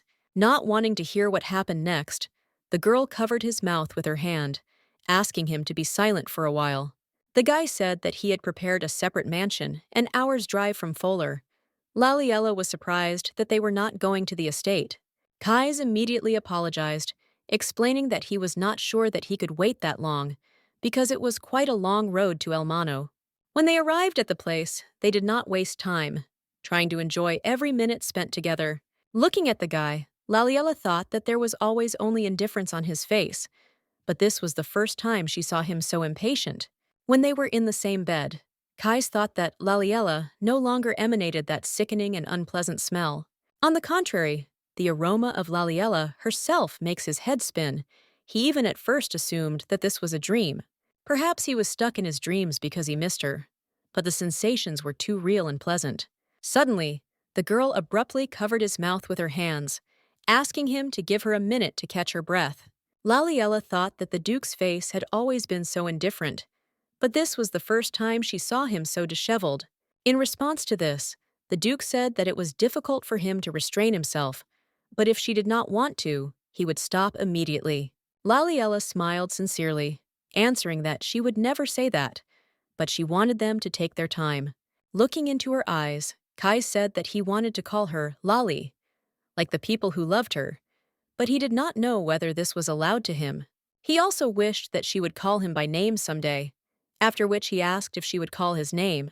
Confused, Laliella turned to Kais, which made the guy once again get excited by her sweet voice. When everything happened, the girl thought that during the entire time they were in this mansion, she saw practically nothing, neither the huge lake in front of the mansion nor the small forest behind. She remembers only the ceiling in the bedroom and the darkness outside the window. While enjoying a bath with the Duke, the girl asked Miolina why she didn't tell her that it was so hard. She was trying to understand why he didn't get tired, while she herself was on edge and needed rest right now. Lali asked if it was hard for him in Folar. The environment there was not as wonderful as in the duchy, and he was probably tired. The guy thought for a moment, then smiled and replied that, probably, she had a much more difficult time in Elmano than he did. Then he explained that, on the contrary, he liked it. But the girl did not quite understand what exactly he meant. Kai said that in the barony, the people did not care whether he was a duke or not. To them, he was a terrible husband to their adored lady. Laliella was surprised, because what he had just said did not sound particularly pleasant, but perhaps she simply did not listen to the end. Moving closer to the girl, Kais explained that he, like an ordinary man, could not pay attention to anything, and what he liked was that he waited patiently for her, without backing down to tell her how he felt about her. After that, he kissed again, but Laliella slightly pushed him away, nervously asking him to wait a little longer. Raising her voice slightly, she began to ask why he didn't have a middle ground, which she really lacked now. The guy froze in surprise, asking in response what she was talking about.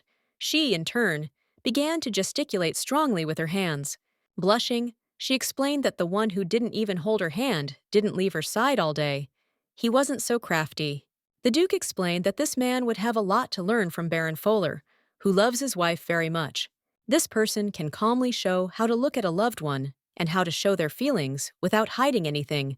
Therefore, at least now, he does everything possible to express them, and therefore tries to be as close to her as possible. When asked whether she didn't like it or not, the girl replied that if he spoke with such an expression on his face, she would be embarrassed. The Duke stated that he had no intention of stopping. Laliella again tried to stop him, but this time to no avail.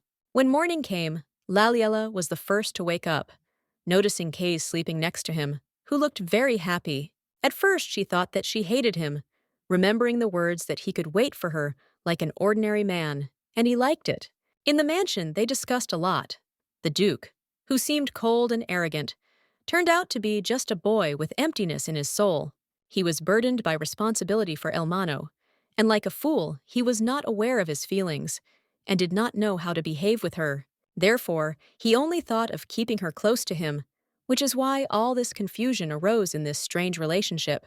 When the guy woke up, Laliella clung to him, saying that it was hard, and then asked him to rest a little more.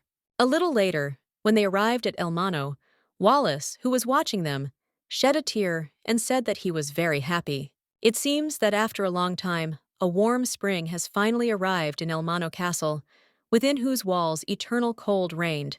An hour later, when Marie was doing Laliella's hair, she said that she was afraid that they would beat her with rods. The gentleman was angry that she dressed her in inappropriate clothes and smeared her with terrible oils, which made her insides curdle. If Mr. Vauquelin had not stopped him, she would have been in trouble, and because of this, she is very grateful to this man for his condescension. The girl answered with a smile that she was just trying for her sake, and it was the Duke who had gone too far, but not her. And it would be very sad if, after returning, she was not here, because she is the best maid in this estate. These words brought a smile to Marie's face, while the girl thought that a lot had happened since her departure. Those who neglected her lost everything and were cast out, just as she wanted. They all got what they deserved. And the Duchess's bedroom is now located in a separate building, which offers an incredible view of the lake. She was worried that she wouldn't be able to use the top floor of the main building, but that worry soon disappeared completely. Meanwhile, Marie said that no one really could believe that the gentleman fell in love with her at first sight. They thought it was an excuse to be taken seriously. All the maids talked about it, and no one stood up for her. But on the day of her return, when all the servants gathered in front of the estate, no one could believe their own eyes. Seeing that scene, everyone immediately believed when the Duke carefully carried her in his arms, without taking his loving eyes off his wife. Blushing, Laliella said that she was very ashamed, but Marie replied that often, after a carriage ride, her legs become paralyzed. Confused, the girl thought that the real reason was that he tormented her endlessly while they were in the carriage. Moreover, he attacks her without warning, so maybe it's a good thing she moved into a separate building. At that same second, the maid announced that her hair was ready, and the mistress thanked her with a smile for her efforts. Marie asked if she would like to go out into the courtyard, because the gentleman had specially prepared a closed greenhouse for her. To Laliella's silent question, the maid replied that he knew that she loved flowers, and therefore had been preparing for this for a long time. Suddenly, the girl remembered with horror that she had put Laliella here, but because of the events, she completely forgot about her. With sadness on her face, she asked Marie if the plant she once planted near the main building had died. It's quite dry there, so the flowers were probably still in their buds. Hearing this, the maid decided to make her a little happy. When they arrived at the place, Laliella was pleasantly surprised by the flowers, because even in Foler there had never been such beautiful ones. Turning around, the Duchess asked if Marie was looking after them, but to her surprise, the maid answered in the negative. She explained that the gentleman himself took care of him. Such news caused a pleasant range of emotions on the girl's face. Marie explained that he knew that she treasured the plant very much, so he watered it every day and made sure it bloomed. Laliella did not expect such enthusiasm from Kais, when suddenly an idea matured in her head, which she had been thinking about when she arrived here. Having found the guy in the library, the girl knocked on the window, which surprised the Duke, who did not expect to see her there.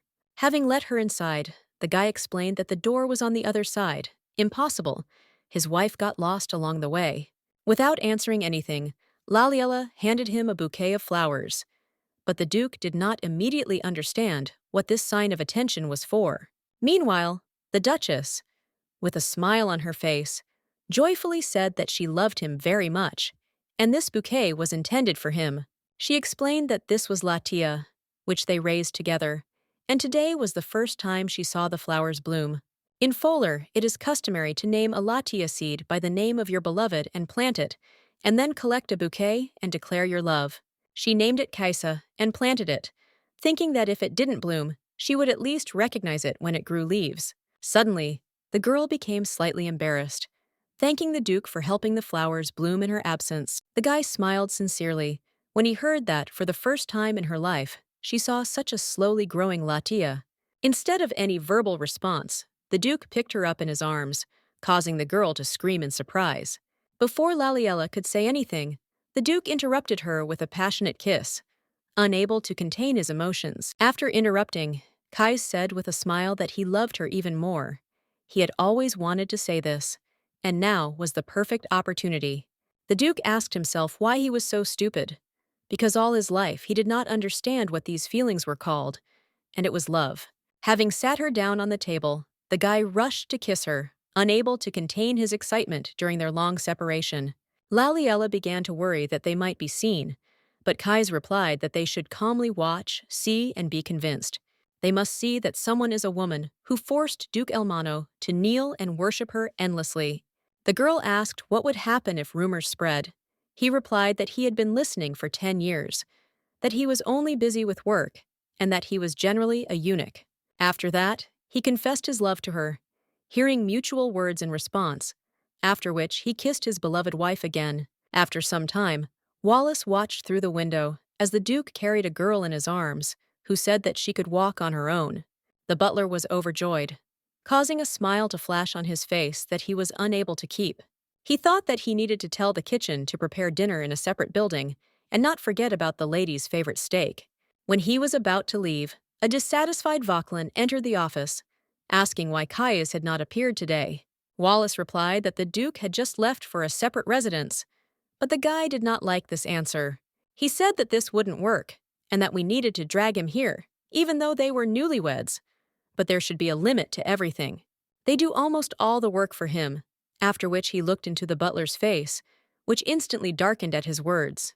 Vauquelin did not understand why he was crumpled, after which he said that he was no longer young, and at this rate he would soon lie down.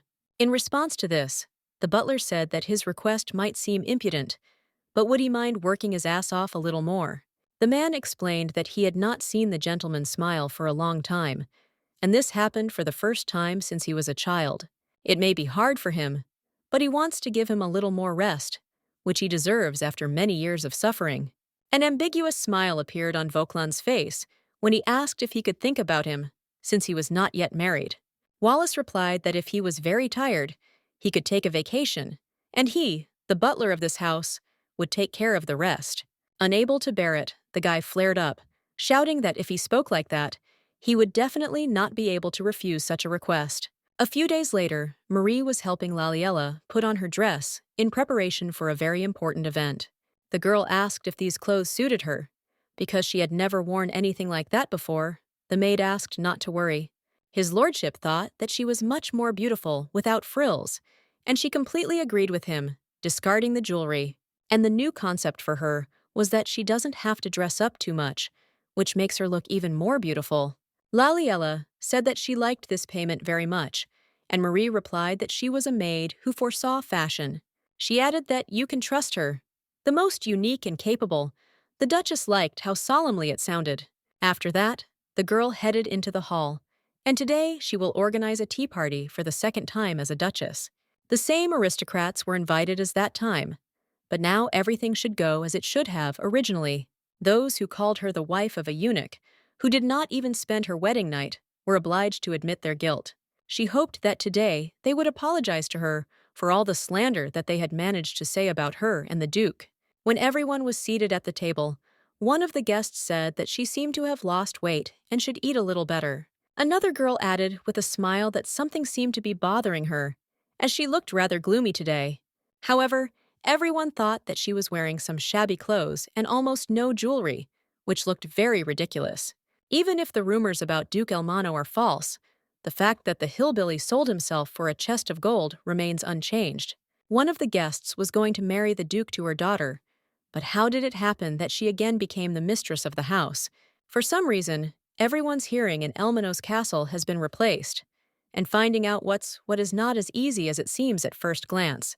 Although this is a naive hillbilly, so if she talks to her a little, she will be able to get information out of her. Then the woman decided to ask that if she was worried about the honeymoon, was it not because of incompatibility with her husband?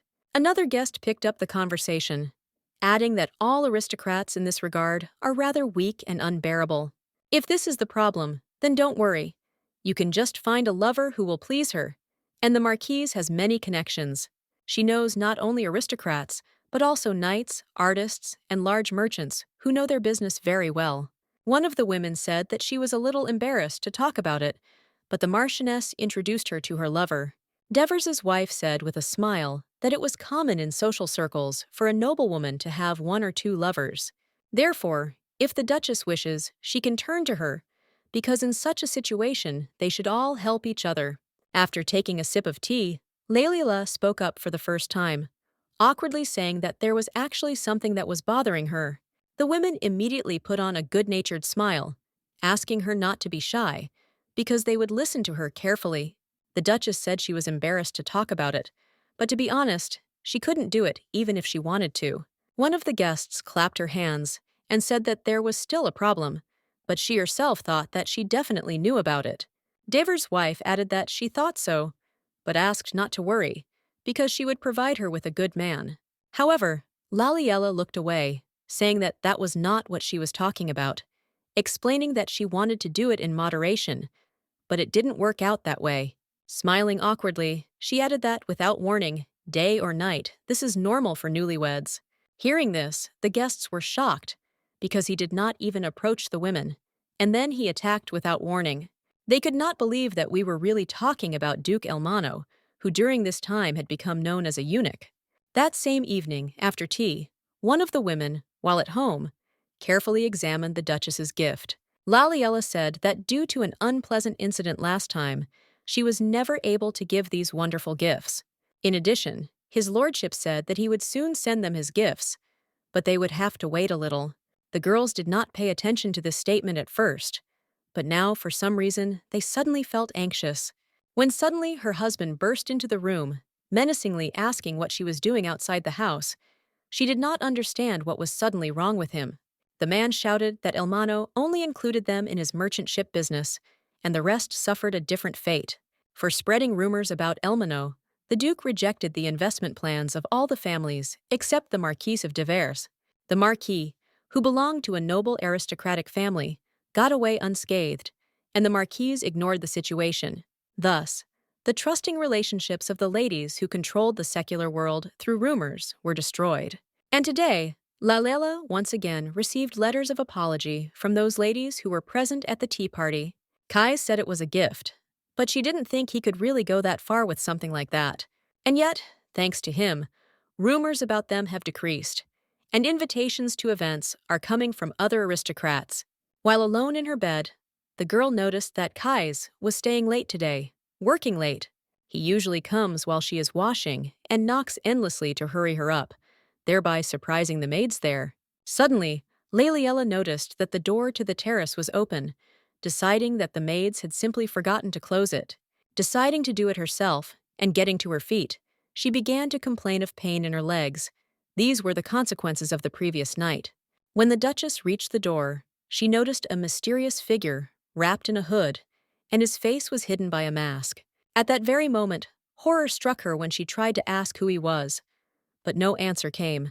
The girl, in hysterics, tried to understand who even thought of hiding in Elmano, and even in the Duchess's bedroom. Slowly moving back, Laliella tried to look menacing, demanding an answer from such an impudent stranger. Having heard no answer, she demanded that he leave immediately, and this time she would pretend that she had not seen anything. Such a statement only caused a grin on the guy's face, and the girl realized that she had nowhere to run, and Kai's was not nearby. Suddenly, she remembered the incident in the library when she hit the Duke, after which she realized that she needed to hit him in the groin. After that, she began to walk with her back to the wall, asking the stranger not to approach, but he refused to listen to her. As the guy approached within arm's length, Laliella decided it was the perfect moment and swung her knee. However, this plan was not crowned with success, as the stranger, with a deft movement, grabbed her leg, pressing her to the wall. The girl heart-rendingly demanded that he let her go, when suddenly the guy spoke a voice that seemed very familiar to her. The guy, whose voice was similar to Kay's, said that it seems that her legs are already in perfect order, since she waves them like that. Still in a frightened state, the girl stated that she was very scared. because she did not expect something like this. Continuing to press her against the wall, the Duke replied that this was wrong. Not understanding anything, Laliella asked what exactly. The guy explained that now he is not the Duke of Kais, but a knight from the Principality of Askal, Sir Marani, who has arrived to her. The girl tried to put together a logical chain, noticing that he didn't smell of alcohol, which means the reason was different. Laliella's face showed surprise when she noticed hair that was noticeably longer than Kais's. With a smile on his face, the guy introduced himself as the first lover of the Duchess Elmano, who is ready to serve her. Looking at him dumbfounded, the girl tried to understand which lover she was talking about and what happened to his hair. Suddenly, she remembered that the guy asked that if he had not found out the cause of the illness, how would they have lived then? Most likely, he would sit in his office for days and work, because he simply had no other choice, and he would also listen to rumors. In response to this, Laliella sleepily replied that then she would probably take a lover. This statement surprised Case. She explained that they say that all society ladies have several, and she most likely would not refuse such an opportunity. After all, Marquise de Vers even invited her to present a suitable candidate if she suddenly needed one. Having come to her senses, she explained that she was not saying that she would turn him on now. She was simply talking about what if they had not spent the night. And now the girl said that she thought that they would forget this empty conversation. But because of this, he really came in this form. Laliella asked in surprise where this can be seen, but that a husband is a lover, and a lover is a husband. What is that even? The guy replied that if he desires a lover knight, he will become one. If he needs a servant, then he will become one in an instant. And if she needs a slave in the bedroom, he will sit on a chain and go to her feet. The girl replied that this was too much. Kai stated that he did not want to share even her shadow with anyone, which is why he would become for her whatever she wanted. But what can you do? Because she herself said that she was thinking of having a lover. Laliella asked when she ever said such a thing. Falling to his knees, the guy said that now he was not her husband, but Sir Marani, who saw her at the ball and fell in love at first sight. He took a risk and came here to win her heart, and now he has no intention of turning back when love is so close. He then asked what she would do, whether she would accept him as her first lover or break his heart forever. Kais thought that even though he was pretending to be careless, he was now jealous even of a non-existent lover. A little later, when the guy was giving her a foot massage, the girl asked if the words about his lover upset him that much. After all, because of him, today she will not be able to leave the bedroom. In response to this, the guy only answered that he was sorry. He felt relieved by the thought that Lali would not be able to go outside. But if he said this, he would definitely look like a complete idiot. But who would have thought that Duke Elmano would be tormented by such childish jealousy, which he had never noticed in himself before? This does not mean that he does not trust Laliella. The problem was with noble ladies who are proud of having a lover, and animals who are not ashamed of their lust for another woman, which made them even more terrible than animals. In his eyes, Laliella is so beautiful and charming, and Kais knew very well that anyone else could not help but notice her beauty. Therefore, she must answer him whether he will become the hottest and most passionate lover who has ever existed. At that moment, being in the bedroom, the girl could not believe that he was really jealous, tormenting himself with such thoughts. He might just be joking, but it would be better if she played along a little, because nothing bad should happen. After this, Laliella agreed, declaring that she would allow Sir Marani to become her first and best lover. Hearing these words, the guy immediately pressed her against the wall, after which he began to kiss her passionately to prove his love. The girl thought that everything was happening too quickly. Perhaps it was because he was now wearing a mask and wig, but also, perhaps, this is due to the fact that they are now not on the bed, but in a dark corner of the room, where they have never been before. Or is it because of the rude Kays, who seemed to have become a different person, transformed into another person beyond recognition? This was definitely her husband, but now it looked like two lovers burning with impatience and passion in a secluded place. Laliella thought that this was not enough, after which she asked him to move faster, but he offered to try it herself. The girl replied that she was embarrassed, but this did not stop her, after which a strong trembling ran through her body. Kais thought that Marani was him, but when he imagined her calling someone else by name, He could not restrain himself. Laliella suggested going to the bed because she simply couldn't do otherwise, since now her legs couldn't support her at all. The guy replied that this was unheard of. To do this with her lover in the same place as with her husband, it was too much even for her. Then he said that it upsets him very much when she, while with her lover, screams her husband's name. The knight reminded her that she was now with Sir Marani, and for the rest of this night, she simply had to remember this fact. When it came to an end, Laliella suddenly declared that she was wrong, then added that she hated it. When the girl opened her eyes in the morning, she noticed a sleeping Kais in front of her, who was resting after a productive night. A bruised Laliella hit him with a pillow before turning away as the Duke woke up in surprise. A little later, the Marquis said that the Duke's merchant ship was excellent for stable investments and avoided losses. The new merchant ship, scheduled to launch next year, will be twice the size of the previous one.